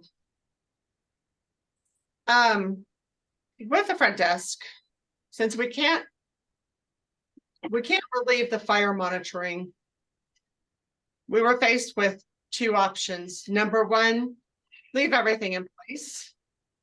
That frankly is the easiest option. That is our $309,000 option. That is the after hours maintenance employees, that is the 24/7 front desk, and that is the rental booking software. We compared that to option two. Option two involves getting new keys or locks for everyone on the property, with keypads and a hard key that would enable anybody who rents now or decides to rent in the future to have renter access without having to go to a front desk and get a card key. It would allow us to free up from our software commitments and the whole idea of having a front desk. The key project from our vetting currently looks like it would take 4 months. And the cost per owner, now we're getting beds, the current cost per owner is estimated to be $400 for the lock, installation, and rekeying to our master system, because we still have to let maintenance be able to get in if there are emergencies. If we do that, because that takes 4 months, the front desk will be fully opened for those 4 months, because we have to be able to give Onity keys. We have to check in renters. So January through April, we would be fully staffed with our hourly people and including in the evening shift, which is, this is what Paige gave me last week, a double shift of the front desk person and the maintenance person, because maintenance requests will still go through the front desk while we have someone there. The front desk person might see a smoke alarm triggered that maintenance needs to drive and check it out. And the front desk person can't be that person to get in the car and go away, because a renter might come in who needs to check in and there's no one at the desk. So we know that through April, we will require business as usual. During that time, we will be putting on locks. And once that project is concluded, the front desk services can come to an end as far as renters and checking in and card keys and all of those things. What this enables us to do is, as soon as the fire alarm system is solved, boom, we shut it off. If we went with option one and just kept everything in place and held off on locks until we had the fire alarm system solution, if we did that, we might get a solution and then we say, oh no, wait, keys are going to take 4 months. We can't do it. We go ahead, but we still have to staff the front desk for 4 months. And so if we go with option two and rekey, which is what the majority of the board thinks we need to keep moving toward, you will have the cost of the key this year, but next year your cost will be lower, even if we still have the monitoring after hours. Now, the number that we have budgeted for that has staff participation in helping watch the desk from 7 a.m. to 6 p.m. 3 days a week. We have a full-time staff added. He's a new guy named Carlos. You'll all be meeting Carlos at one point or another, I'm sure. He's full-time. His time is spread out. Hang on 1 second, Stacy.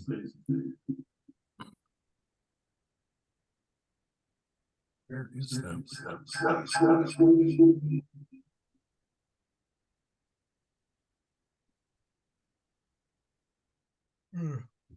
Okay. So we did hire a new person to assist, because the deck all got shuffled when we thought we could close the front desk earlier. And so now we have Carlos. He's full-time during the week. He's also available to substitute should people call in sick.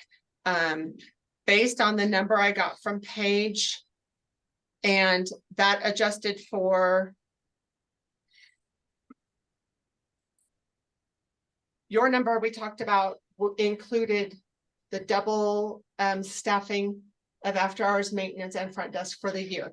So I backed out starting in May, that would go to a single position if the front desk is closed. Okay. Yep.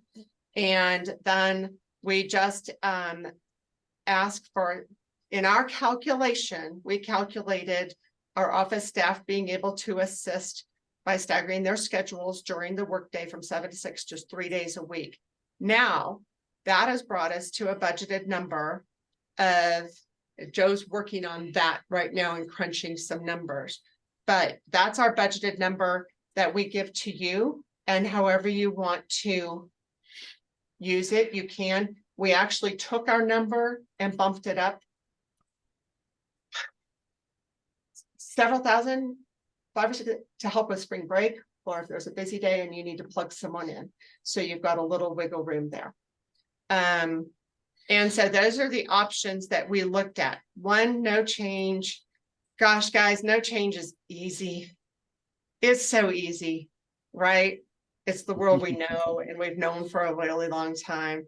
But in our opinion, the world we've known is over.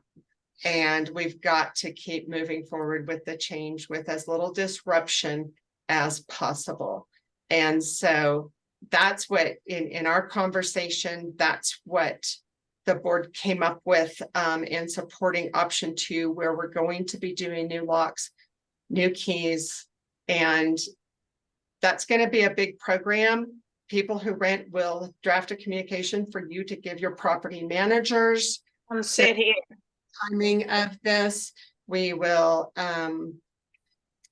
we'll be communicating with you when your key's going to go on. Well, we're going to have workshops along the way with keys and smoke detectors, but for the purpose of the budget, that's where the board has landed is best for Tamaron, is to keep pushing forward in closing down the front desk. So as of May 1st, all we'll have at the front desk is someone watching a monitor. And so it'll be better for our staff too. They're going to be working hard to fill in during their business day and 3 days a week and cover that. Very appreciated. And after that, it will just be if the fire monitor sounds, which could be a fire, could be smoke or some other environmental factor. It could be a broken smoke detector, wiring, we don't know. And this is what would be in place while we search for a solution to that monitoring, because more than 300,000 a year going to stay committed to an old panel, it just doesn't make sense for us. So that's where we are. Has Joe joined us yet? Yeah, he's on. There he is. Hi, Joe. Hi, I'm right next to you.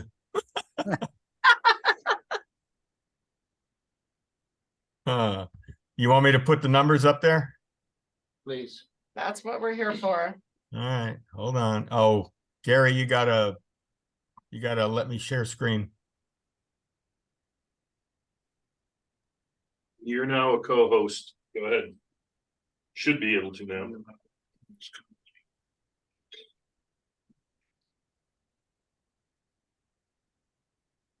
Okay, so all right, let me get this thing small. All right. Okay, so I'm gonna scroll down to the numbers we've been talking about. Two things going on here. In the discussion, I had a lower number in there that for this. So the fully burdened with health insurance and everything, the number comes to 190,143. And this is for the scenario that Stacy just described. And by the way, I updated all of these numbers to include not only the front desk staff salaries from the previous paradigm to, and also the maintenance, inside maintenance people that we had. So what we're doing is we're going from a budget of 568,000 on total salaries down to 411,000 on total salaries. Or hourly salaries going down from 304,000, which is the 300,000 that Stacy has referenced several times, down to 190,143. That made a little bit of a difference in the assessments on the owners. That number is now 33.9%. And the total budget increase is 25.5%. Joe, I don't Pardon me? understand. I don't understand those two numbers. Could you help me a little bit? Well, our DCCRs, which are overridden anyway, but our DCCRs state that in any given year, the board cannot increase the budget more than 15%. And of course, our attorney has told us that because of the insurance situation, Kiowa law, Kiowa statutes override that. So this number here, if it was over in any other given year, if it was over 15%, there may be an issue with owners protesting it. But because of the increase in the insurance costs, the major cause of that, we can go up. So it's an increase in the total bottom line budget, 25.5%. Now you go up here to revenues, and because of the mix of revenues that we have offsetting that total bottom line budget, which should be zero. I didn't check that. Yes, it is. It's zero. So because of the mix of revenues that we have, if you zero out the owner assessments, then the net negative has to be plugged in here to balance the budget, which it has. So the increase in owner assessments, while the budget increase was only 25.5%, the owner assessments have increased almost 34%. Are you clear on that, Mark? Yes. Okay. So I think outside of the 601 discussion and possibly any of these things on the capital page and the contingency line, I think we're there. So I guess, do we need any more changes? Do we need to add some contingency, which will increase this number? Or do we think we have it covered well enough that if we need extra money, we can get it from reserves? And that has to be clear and really it's the choice. The reserves will be there. I'm confident of that. But do we want to use the reserves as a contingency account? Or do we want to have a contingency that in my other world, there's always a contingency in an operating budget? That if we I'll comment that we've never put a raw contingency in the budget. No, and agreed. And it's really a matter of conservatism that I see it. And so if there's a contingency number and we don't use it, the way it's been applied, we can fairly put that in and build our reserve account rather than pull from our reserve account.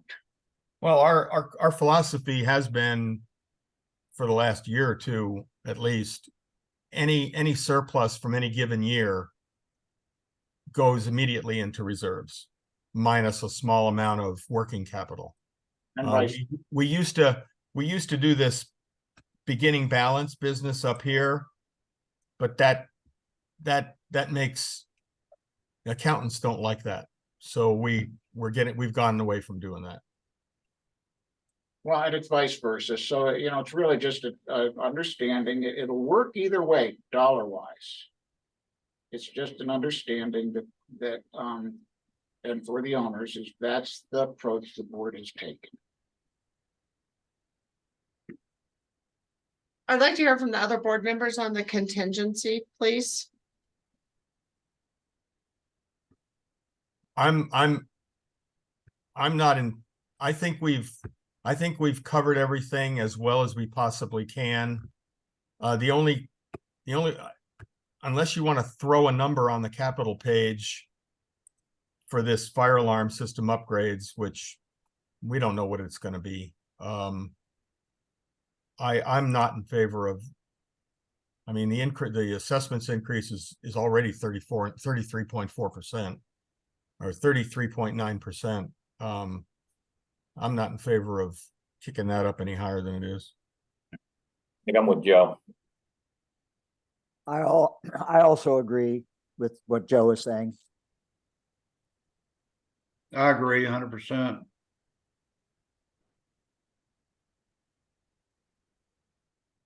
Yep. I still feel like we need a contingency because of the fire equipment, because of the insurance. As much as I really want to think that our insurance deal is going to be better next year, we don't know that.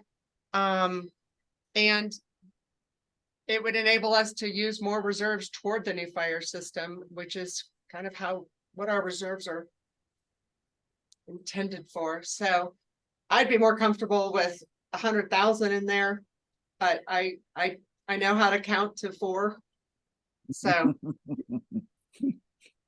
I'm an accountant after all. I can make it to 4. Well, and I agree with what Stacy says. Again, going to my other world, I wouldn't have a budget without a contingency. The contingency, if we overestimate it, would go into reserves, which is not bad for the owners either. But I am said, but the assessment is that that owners will be required to pay is terrible. And for that reason, I can see why we would want to maintain status quo. But so the owners know if we go have a $200,000 hit for fire equipment, that the money will have to come either out of reserves, or it will have to come out of owners' pockets via an assessment or an increase on billing. It'll have to come from somewhere. So there is a big unknown out there on the fire replacement, and it's not. And as Stacy said, we can count to 4. It's not going to be an assessment or be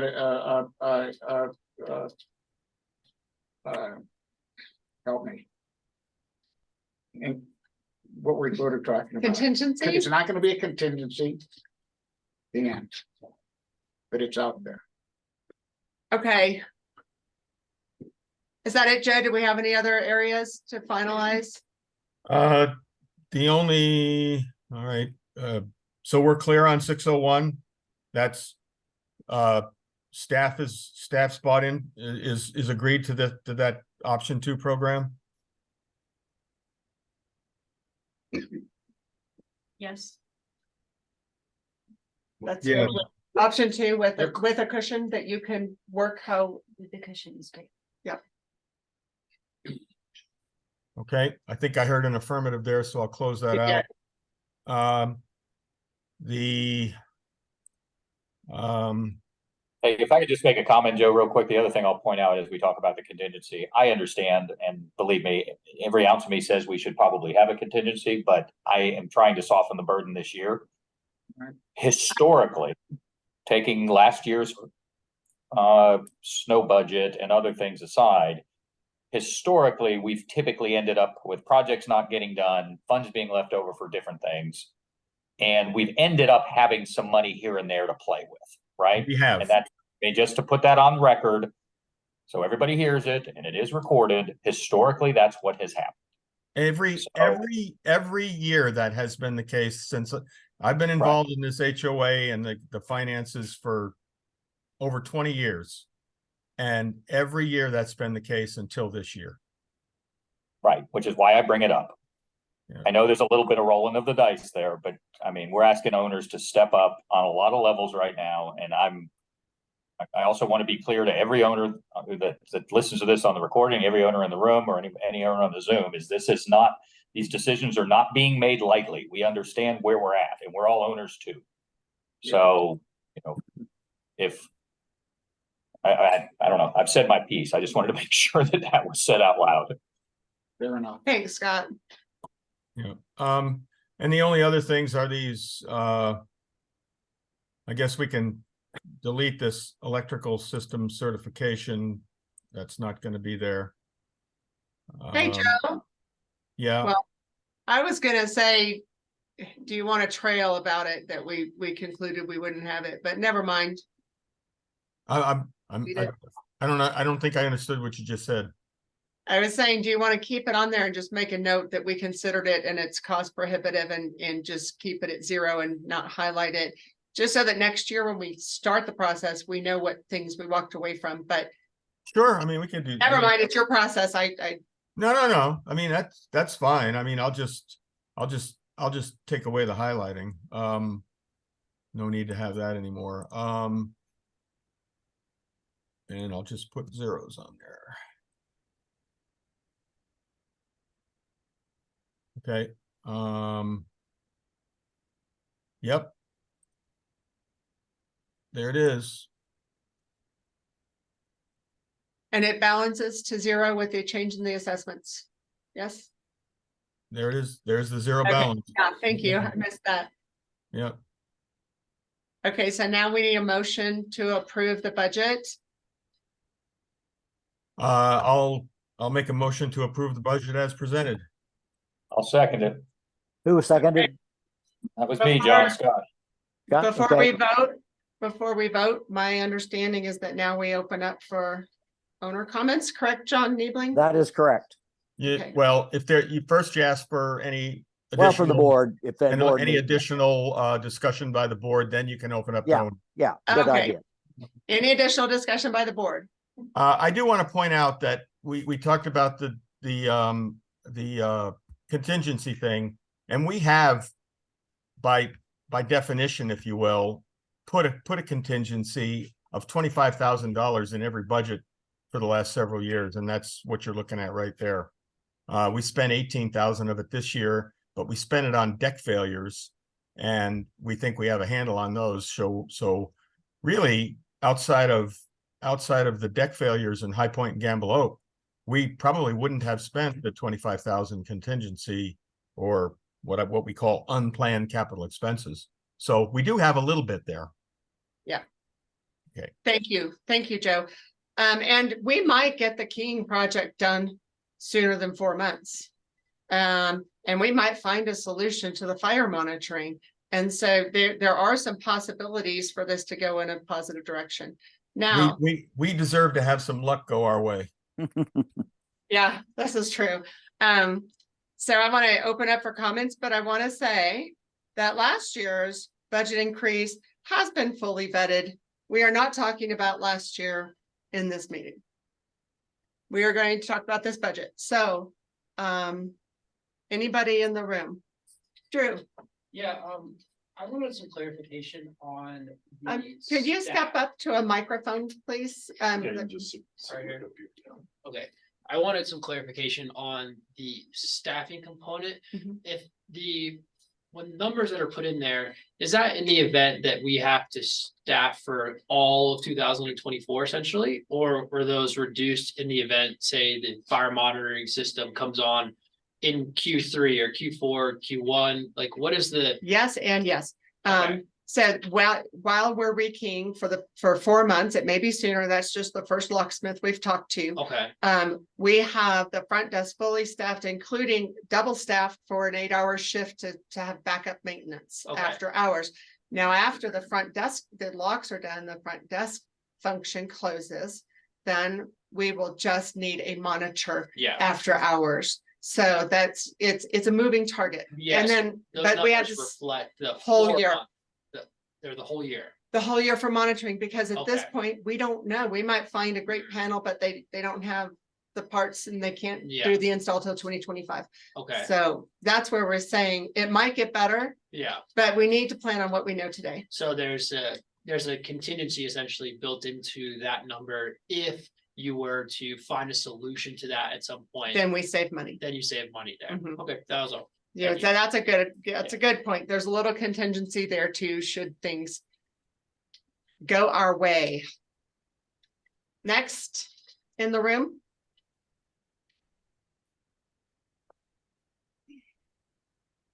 Questions? So I know there's a little things, there are a few things, but like, I know we spend a lot on heaters and things like that, and there's some. adjustments. Can we know who's We can't- speaking? This is Taryn. Taryn, sorry, hi. Okay, Can you speak a little louder too? 401 and 402, Taryn Glenn.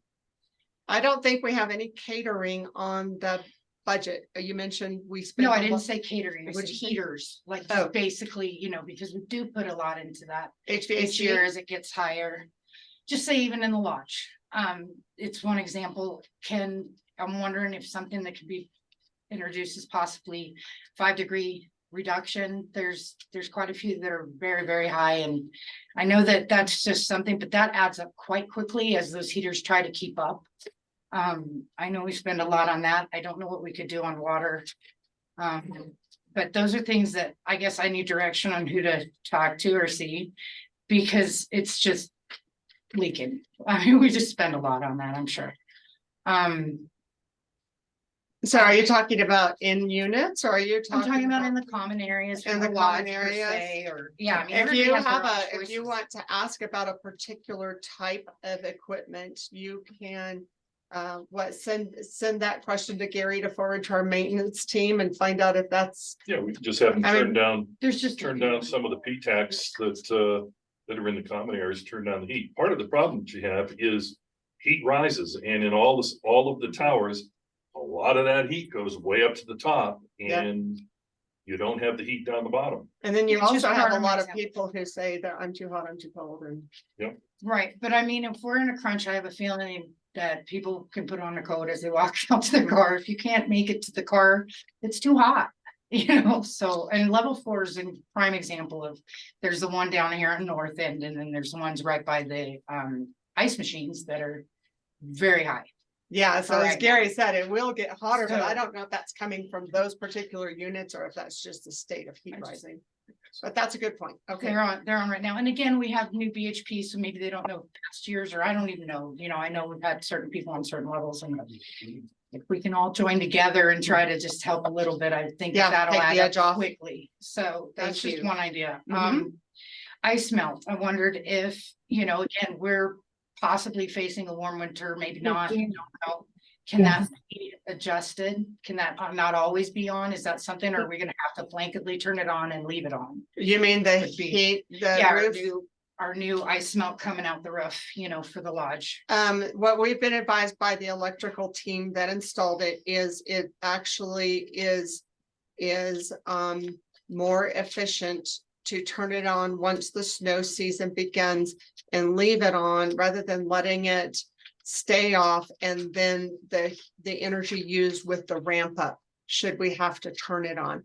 But our roofer said it's really something you're going to better define as you use it, because different properties have different experiences. Sometimes if you're watching, some people watch forecast and they do it that way. They turn it on about 5 days before snow if there's a storm coming, because it takes a while for it to ramp up. And so we're having that conversation. This is our first year. We're gonna see what we're gonna get. And then we'll revisit that next year and look at it. But as a general, you know, if our roofs go dry in the middle of January and there's no snow on our roof, That's, yeah. well, and it appears it's gonna be like that for a day or 2 or 3, it'll get shut off manually. Oh, good. We're not gonna be, you know, we're gonna use common sense. But at this time, we have not factored in some sort of automated system that we may next year.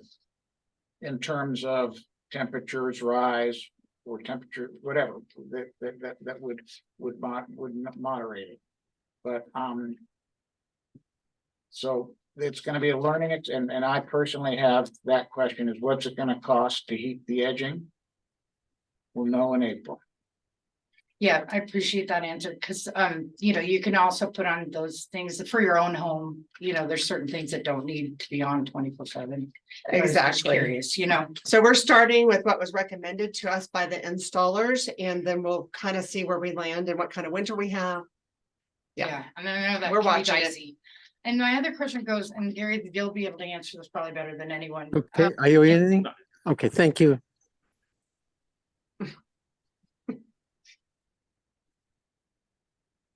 On, say, for snow removal's sake, there are some people that don't leave during the winter. Why are we spending money to go around their cars or make them move? Is there a spot maybe in the parking lot collectively people could move to? Or is there a way that we can reduce that number somehow? Because that seems like a lot of effort that goes into everybody needs to be around. If they're saying they're not here to move their car necessarily, or there's just a variety of reasons, and I've never seen anyone handle snow removal as we do. And I know we're a little unique, but like We're changing the DoubleTree, what do they policy. do? And so I'm just Yeah. thinking, how can we all help and not make Are you you crazy? asking, is there a place where people can store cars? No, I'm asking that if you have certain people that you know don't leave, instead of making them move their car and us wait for them to shovel out that section and just being extra, if there is a section that people don't necessarily move, or you know the next storm's gonna be, I mean, it's happened to me often.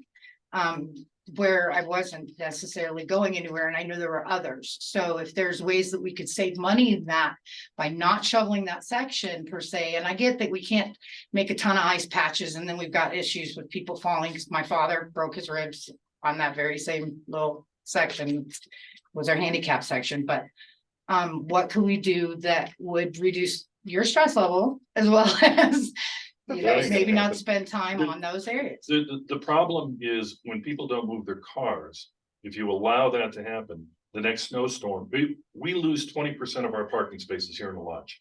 We Right. lose 20% every winter because snow falls down next to cars. If they don't move their cars and you can't clean that up, the next snowfall means a bigger space, and then a bigger space that we can't use for parking. It's a dilemma that we have We have a- every single year. We have a snow removal plan coming out that addresses all of this, and you'll be receiving correspondence about it. All right. But the fact of the matter is, people are still gonna have to move their cars. They have to move their cars. You just can't have cars staying in one spot all winter long. It's Quite just- often it melts. I mean, that's where my concern. Well, that's the hope. 15 feet of snow. Yeah. on the But that's car. what they're shoveling to the spaces, so it's not the same as in between them. But I'll, No. I'm listening to this meeting and I'm hoping I'm muted. I forgot. you're muted. Hope it's not Jesus me, but. Yeah, so we have a snow removal plan that we're sending out, and Paige and Bobby drafted it, and the board. You know, we sent it back and forth, and part of the intent is to address some of the big cost overages we've had in the past, so. Okay. And those of us that have locks, are we gonna need anything? Those of us that already have deadbolts, that's essentially what you're talking about in the locks. The new correct? locks, at this time, we'll have a workshop, but at this time, we're planning property-wide update. Only because if someone sells their unit, someone's gonna need a lock. We just want all the locks to be the same, and we want everything to be updated to the master key. With the new assessment, some owners might just decide to start renting. They call us in April and go, oh, you know what, after I changed my mind, I do want that lock. It's just a property-wide update, and that's in deadbolt, correct? it's Because some a of us already have keypad the with, deadbolt. yeah, if you have a deadbolt, the keypad would be attached to that deadbolt. You No, the wouldn't need it. deadbolt's separate. reboard. And just to say that again, because I learned this just yesterday, we're not talking about replacing the handset and all. We're talking about replacing the deadbolt.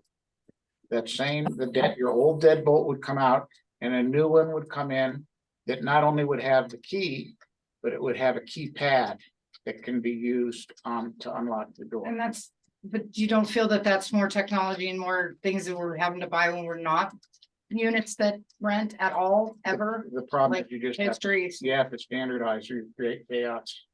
But in our cases, the deadbolts are separate. They're not the same thing as the keypad do. You'll have a Whereas the key. Key. You'll have a key deal. that you can use. I know, but what I'm trying to explain is that they are separate in the doors now. Some of us that have deadbolts, and they're already keyed to keys that Gary has. Because we were required to do them that way. And the new system will replace the old deadbolt with the new To deadbolt. disengage those would be a lot less expensive if people didn't have to replace them. Is my point. A lot.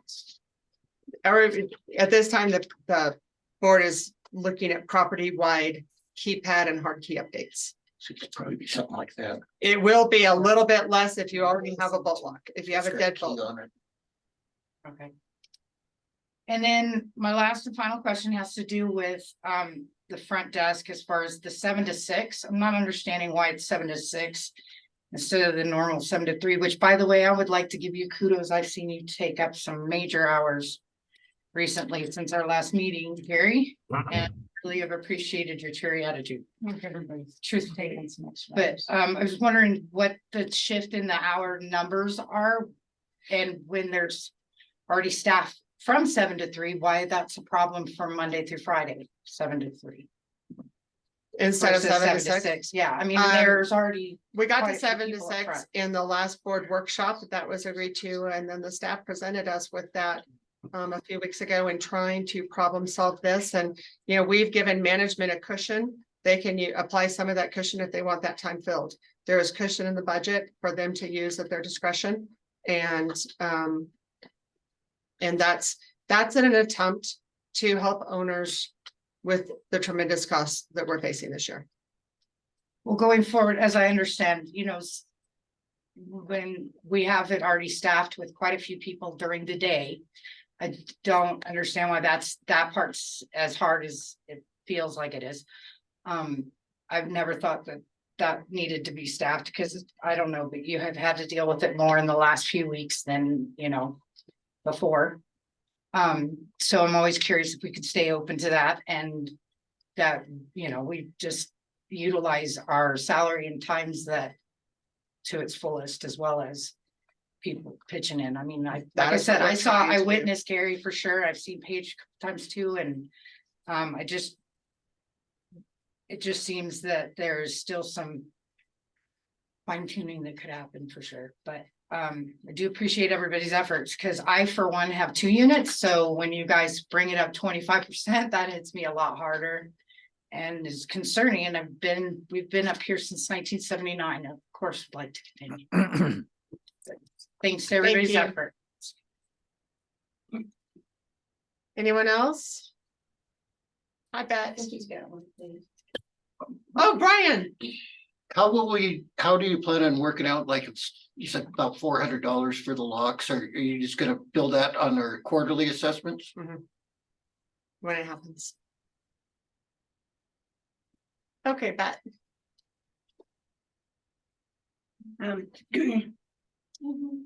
Okay, I just want to clarify some things or, you know, doing the math. And by the way, I'm in 214. Clarifying that Sotheby's will only be paying $167 a month for rent. The salon will be paying $250 a month. Heather and her rental company will be paying roughly $315 a month. We're not considering BHP for rent and utilities. Not at this time. Okay, or Cliffside. They've already got a lease. Okay. What is the situation with Sotheby's? Do they already have a lease? They have a lease. Is it 1 year? We doubled their rate and it's within market value for our area. which is not in Durango. So why is the salon so high? Cliffside does pay their own utilities, by the way. Right, that I know. Mhm. Okay. Okay, thank you. Also clarifying, that we are not selling unit 114 because we need that for a fire panel monitor. That we can't sell that until we are relieved of the overnight monitoring. Because we can't find people who are willing to drive from Durango to work overnight. Okay. And so we've had to, that's again, that was like one of our big blows in learning more about this fire panel. Right. Okay, just wanted to clarify that. But that will be on the list as soon as we solve the monitor problem. Right. And the truck will be sold, I guess, after we transition after that 4 months. Lastly, and we talked about this at the Q&A a little bit, how will the quarterly assessment be broken out? Will we be able to see, because we got a lot of increases here that are going to go into that 34% increase. We are breaking out insurance. Good, okay. Yeah, Yeah, because we want I that know we talked piece about that. to be very visible. Right. Mhm. And that will be assessed per square foot. It'll be the same formula used for the quarterly assessments that we've always used. Okay. All right, thank you. Thank you, Bet. Anything? Do we have copies of the new budget? Joe, when will we be sending out copies of the new budget?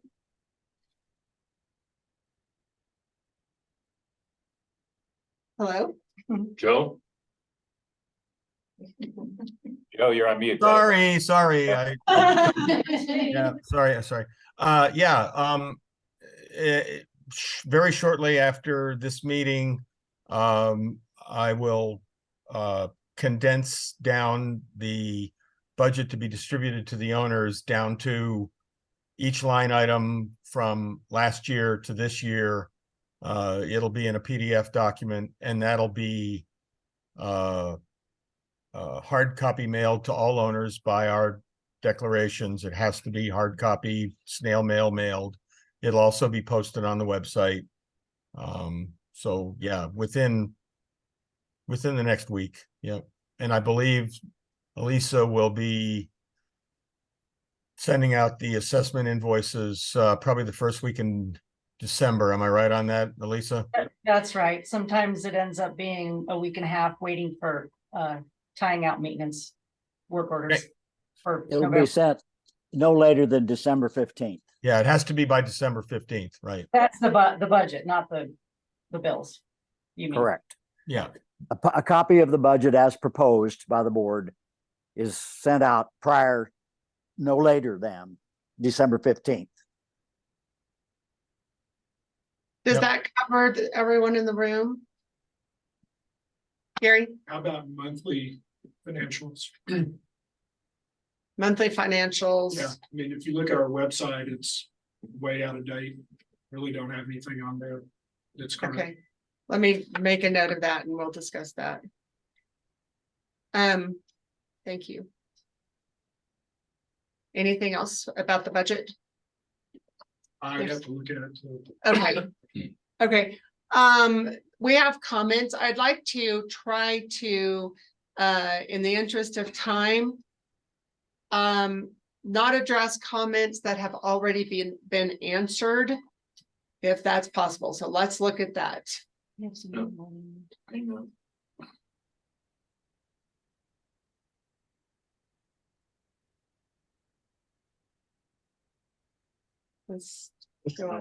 start at the beginning. One other question. Yes. The leases that we have, they triple the leases. They have renewed by insurance. Can't hear whoever's talking. I don't know. I don't know. Would make sense if they would pay their pro rata share too. Mm-hmm, that's good. Okay, all right. This first one was in regard to insurance. Oh, How are HO6 policies going to be affected? They shouldn't be. yeah. the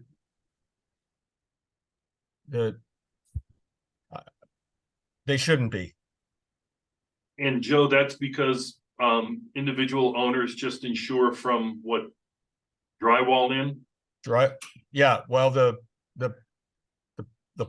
property policy covers everything up to and including the drywall. The owner is responsible for everything else. In other words, the paint or wallpaper that's on the walls, the floor coverings, the any light fixtures, you know what I mean? I've always said, if you stand in the middle of your unit, if you can see it, it's yours. I have a question. What about plumbing? What about plumbing?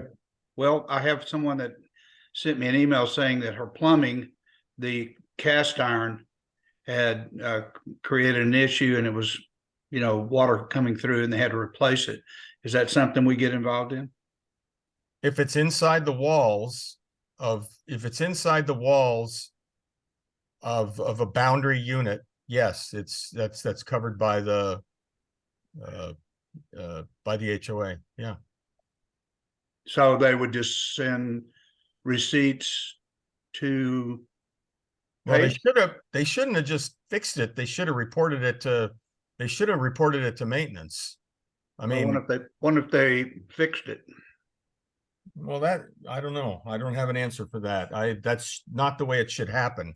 If they get a leak and they just take it upon themselves to fix it, they may go to Mr. Gold-plated plumber, and we could have done it cheaper. I don't like the sound of that.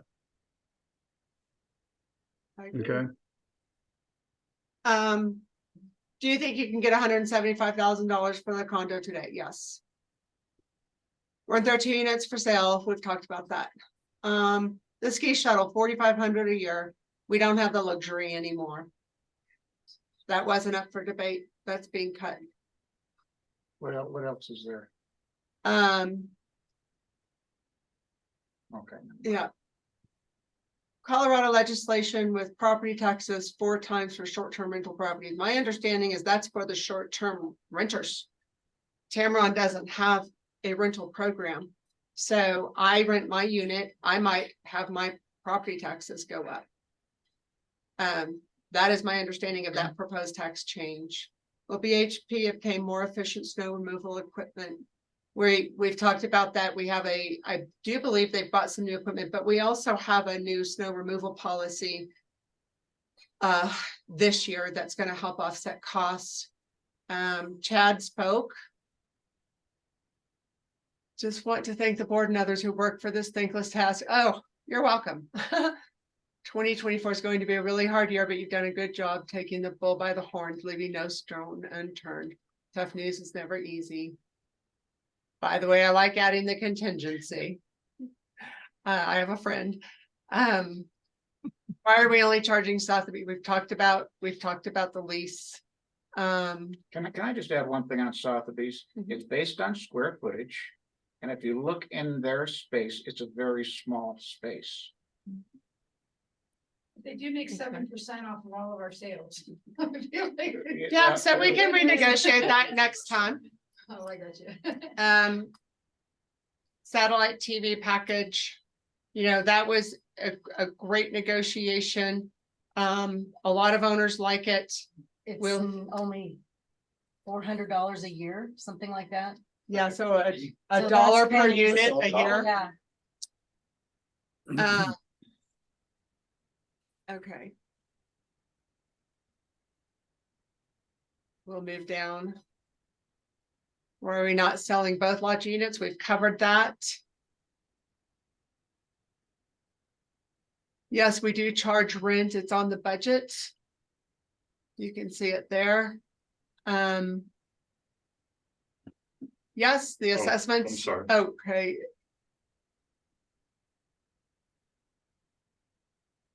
All right, never mind. We don't need those. Yes, our assessments have all increased significantly.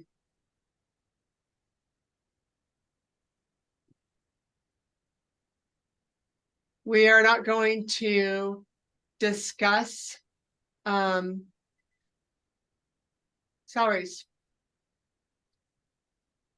what the reasonable rent for, go back up, please.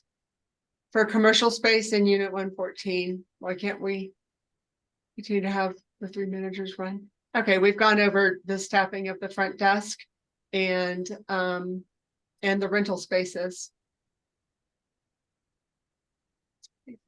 Yes, all units will pay for their own locks and keys. This is in keeping with how the current locks and keys were done.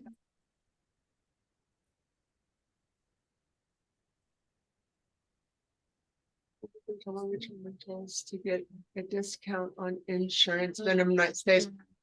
For Angela's comment, we discussed moving to rentals that were longer than 3 days because one insurance company said that that would be a discussion to go forward, but then after they found out the value of our property, they said, no, we can't insure you anyway. So because we only heard that once and other things precluded us from moving forward, we didn't push on that.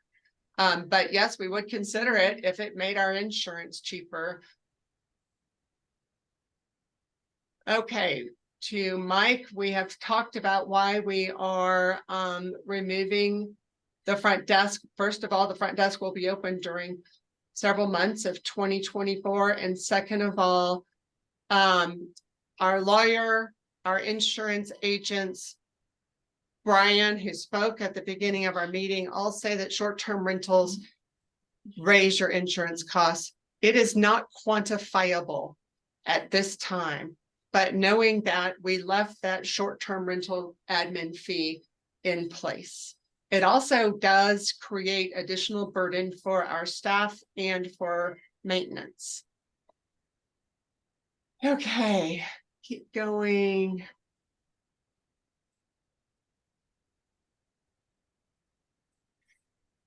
Keep going.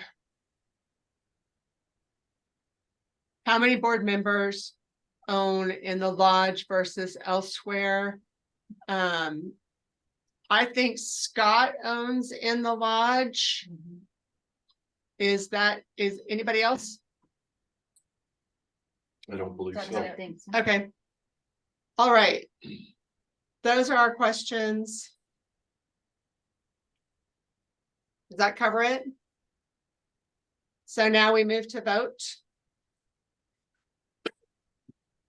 All in favor of the budget as stated here today?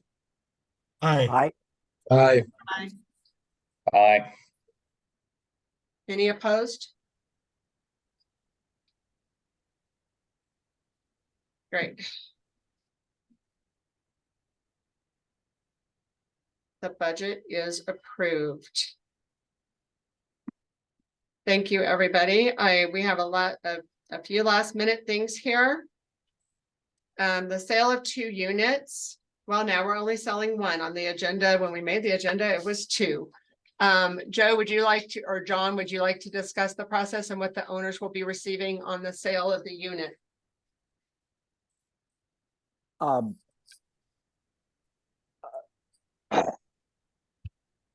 not sure that I have the information you're asking for. Well, Go ahead, Joe. yeah, Go ahead, Joe. I think what Stacy's referring to, John, is that it requires a vote of the owners to liquidate a common element. Oh, okay. Well, certainly. Yeah, that is true. And the standard for approval of that, I believe, if I'm not mistaken, is 67% of the votes in the association. So that means an affirmative vote by 67% of the number of units that are represented. So I think it's about 280 or something like that. So it has to be an overwhelmingly positive vote. But again, this is, I think, very crucial to our budget issue because that's a significant amount of money that we're hoping can be raised to meet the requirements of the new budget. Is that a true statement, Joe? That's a very true statement. If we can't pass that measure through the owners, then we would have to then look for a way to fill that $175,000 potential gap which would be digging into reserves, doing a special assessment. You know, something like that. Nothing that would be palatable to any owners, including me. So I think it should be, as long as it's well communicated, I think it should be a pretty easy thing to get passed. Will we be doing a paper vote and sending it in the packet that goes out with the budget, or will we be doing an online vote? I want owners to know this. I think that would be an online vote. Okay. And we don't need to, and we don't, I mean, the packet, the budget packet that goes out to the owners has to be very shortly. I would think this vote would probably not need to happen until early next year, because we won't be doing it until next year. It's part of next year's budget. We can't sell it yet. I guess we could, but the other thing I would like to add is that even though we're only contemplating in this budget selling Unit 110, we should get the approval to sell both. Right. Even though we won't sell 114 until sometime later. I agree. So Yeah. owners, watch for that. That's going to be important in keeping our budget on track. That will be from Election Runner, the email that you get for the board voting at the annual meeting. So Good to know. Thank you. Next up, a bit of happy news. Brian Martinez. Gary, can you put Brian's slide up on the screen for us? Hang on 1 second. Brian's going to talk about Purgatory Day that he has organized for the property in January. Hang on. Hang on.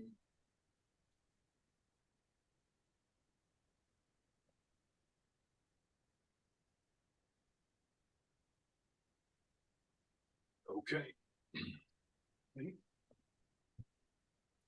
Well, why don't you get close to the mic, Brian? It's right here. Okay, is everybody, do you want to stand here where you can be seen? he Well, can't no, see you because can't there's see anyway. yeah. It's fine. Mark and I have been talking over the summer and thought it'd be really nice to have, because we have the golf thing in September, and that seems to be fairly popular. People getting together and golfing and having cocktails with each other. So we thought it'd be really nice to have a winter one. And so we came up with this. So what we'll do is at 10 o'clock, we'll meet up on the hill. Julie down at South Bees has bought one of those feather banners. It'll say Tamaron on it. And we'll put that in the snow up there on the beach, and we'll meet there at 10 o'clock and we'll ski as a group, till it's lunchtime, which the lunch will be at 1 o'clock.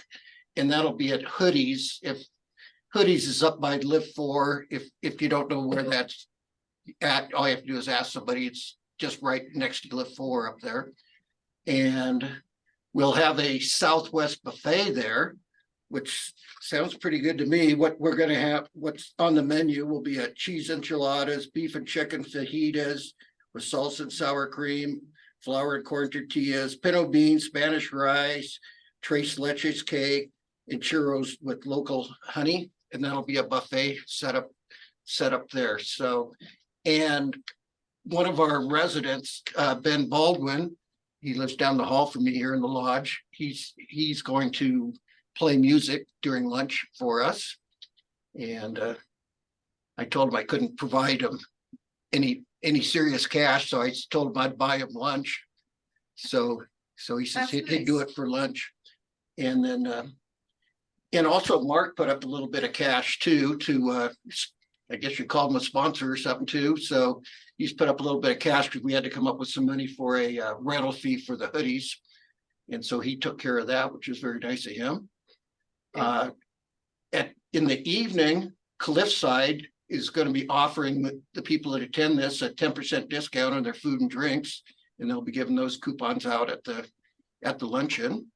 So it should be a really good day. And then Ben will be also playing down there, so he'll play up there, then pack his gear up and come down here and play there in the evening. And you need payments received by the 20th of November. We need payments, and the reason it's so early is because we have to, it's purgatory's rule. They want some cash up front. And so, And we have a cancellation timing. And so if you're interested and you have your eye on this, go ahead, please, and contact the office. I'm gonna go. I haven't done it yet, but I'm gonna go. I'm not really much of a skier anymore, but I'm just gonna go up and eat and I'll be probably adding some margaritas to my lunch and joining everybody. So I encourage people to consider it. It'll be a fun day. yeah, and that's a good point, Stacy, because you don't need to be a skier to go to this. You could just go up there and attend the lunch Yeah, know your neighbors. and, socialize there at the ski area and then continue it down at the cliffside in the evening. So thank you very much for organizing, Brian. Anybody has questions? Tell Brian, he's put in a lot of work on this and it'll be a fun social activity for us.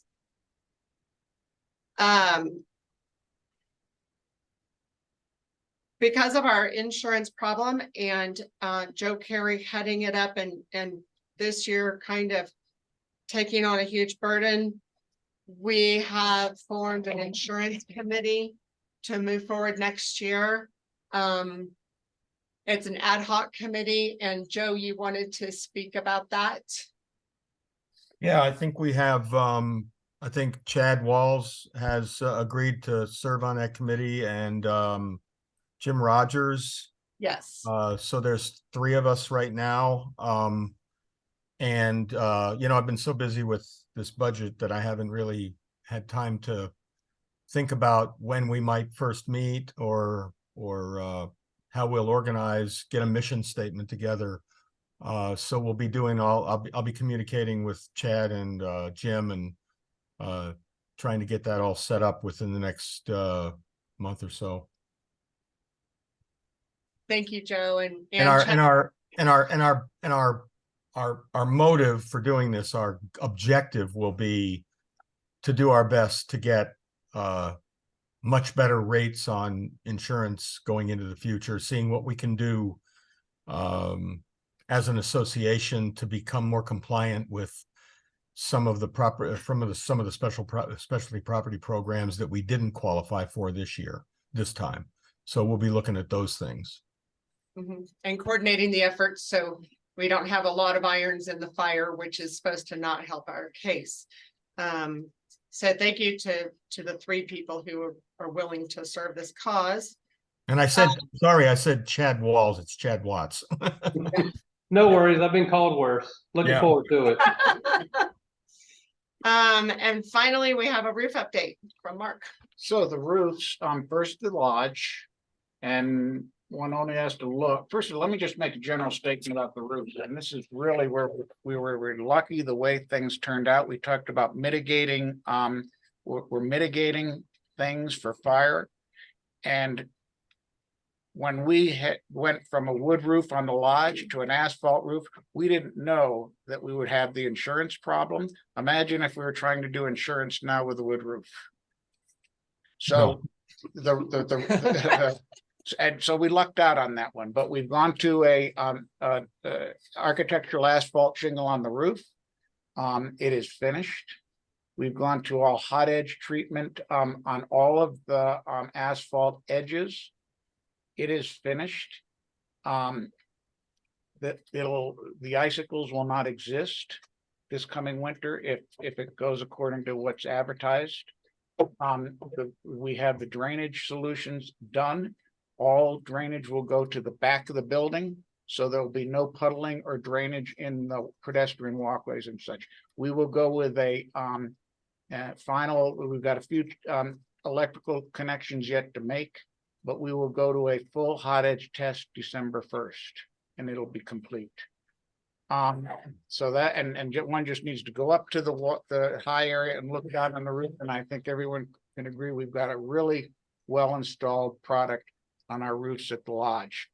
At the outlying clusters, the plan is in place to replace those roofs over the course of the next year and a half. We're ahead of schedule. We've begun up at High Point. Units 599 through 623, Gary. Correct. Are effectively complete. Unfortunately, you can't see them. They face east, but they're beautiful. we're now working on, the center building at High Point, which faces west. So when that is complete in about 2 to 3 weeks, you will be able to see what those roofs look like. If you're curious just about colors and materials, you can drive the parking lot up at High Point, look at the panels that are manufactured and on the ground. And just look what the appearance is gonna be and the color is gonna be. It's just gonna be really upscale. Mark, could I Yes. ask a quick question? I have a doctor's appointment that I can't miss at 3 o'clock. I gotta get on the road. But I think I asked you last night, do we know how many people have paid and how many people haven't paid and where the money's going that's coming in for that? Andy, the answer is yes, and Alicia gave me all of the detail this morning. I think maybe the best thing is that Alicia, you share it with the board, Okay. but Andy, it looks better than I thought. Okay, cool. I just was curious. It's not, I knew everything was being handled. I was just kind of curious how that was coming along. Yep, I was asked yesterday, it's on paper and we'll get it out in an email. Stacy, is it okay if I leave? Yes, Andy, I give you a hall pass. All right, thank y'all. Thank you very much. And you're So- doing an outstanding job. Thanks, Andy. And Have a so- good day. Just to finish on the High Point, we are ahead of schedule on terms of, when we're done with, this last building at High Point, we'll be almost half finished with the new roofs up at High Point before snow falls this year. And the folks at High Point, and some may be on this call now, that had a bad winter with leaks last year, will not have a bad winter this year. So that's the report. Good report. I know that, Glacier didn't do their roofing. Does that affect our insurance? No, because there's a firewall, Yeah. my no. understanding. Is that right, Joe? Yeah, no, it's there. I discussed that with our agent. It doesn't affect us, no. Okay, thank you, Mark. Board, any more questions? Comments? All right, I'm good. I make a motion that we adjourn. Second. All in favor? Hell yeah. Miles to Thanks, go- everybody. Miles to go before I sleep. Was that a Texas eye I heard? Thank you, Brian. Brian, it's gonna work out good. Yep. I'm gonna try to get, I already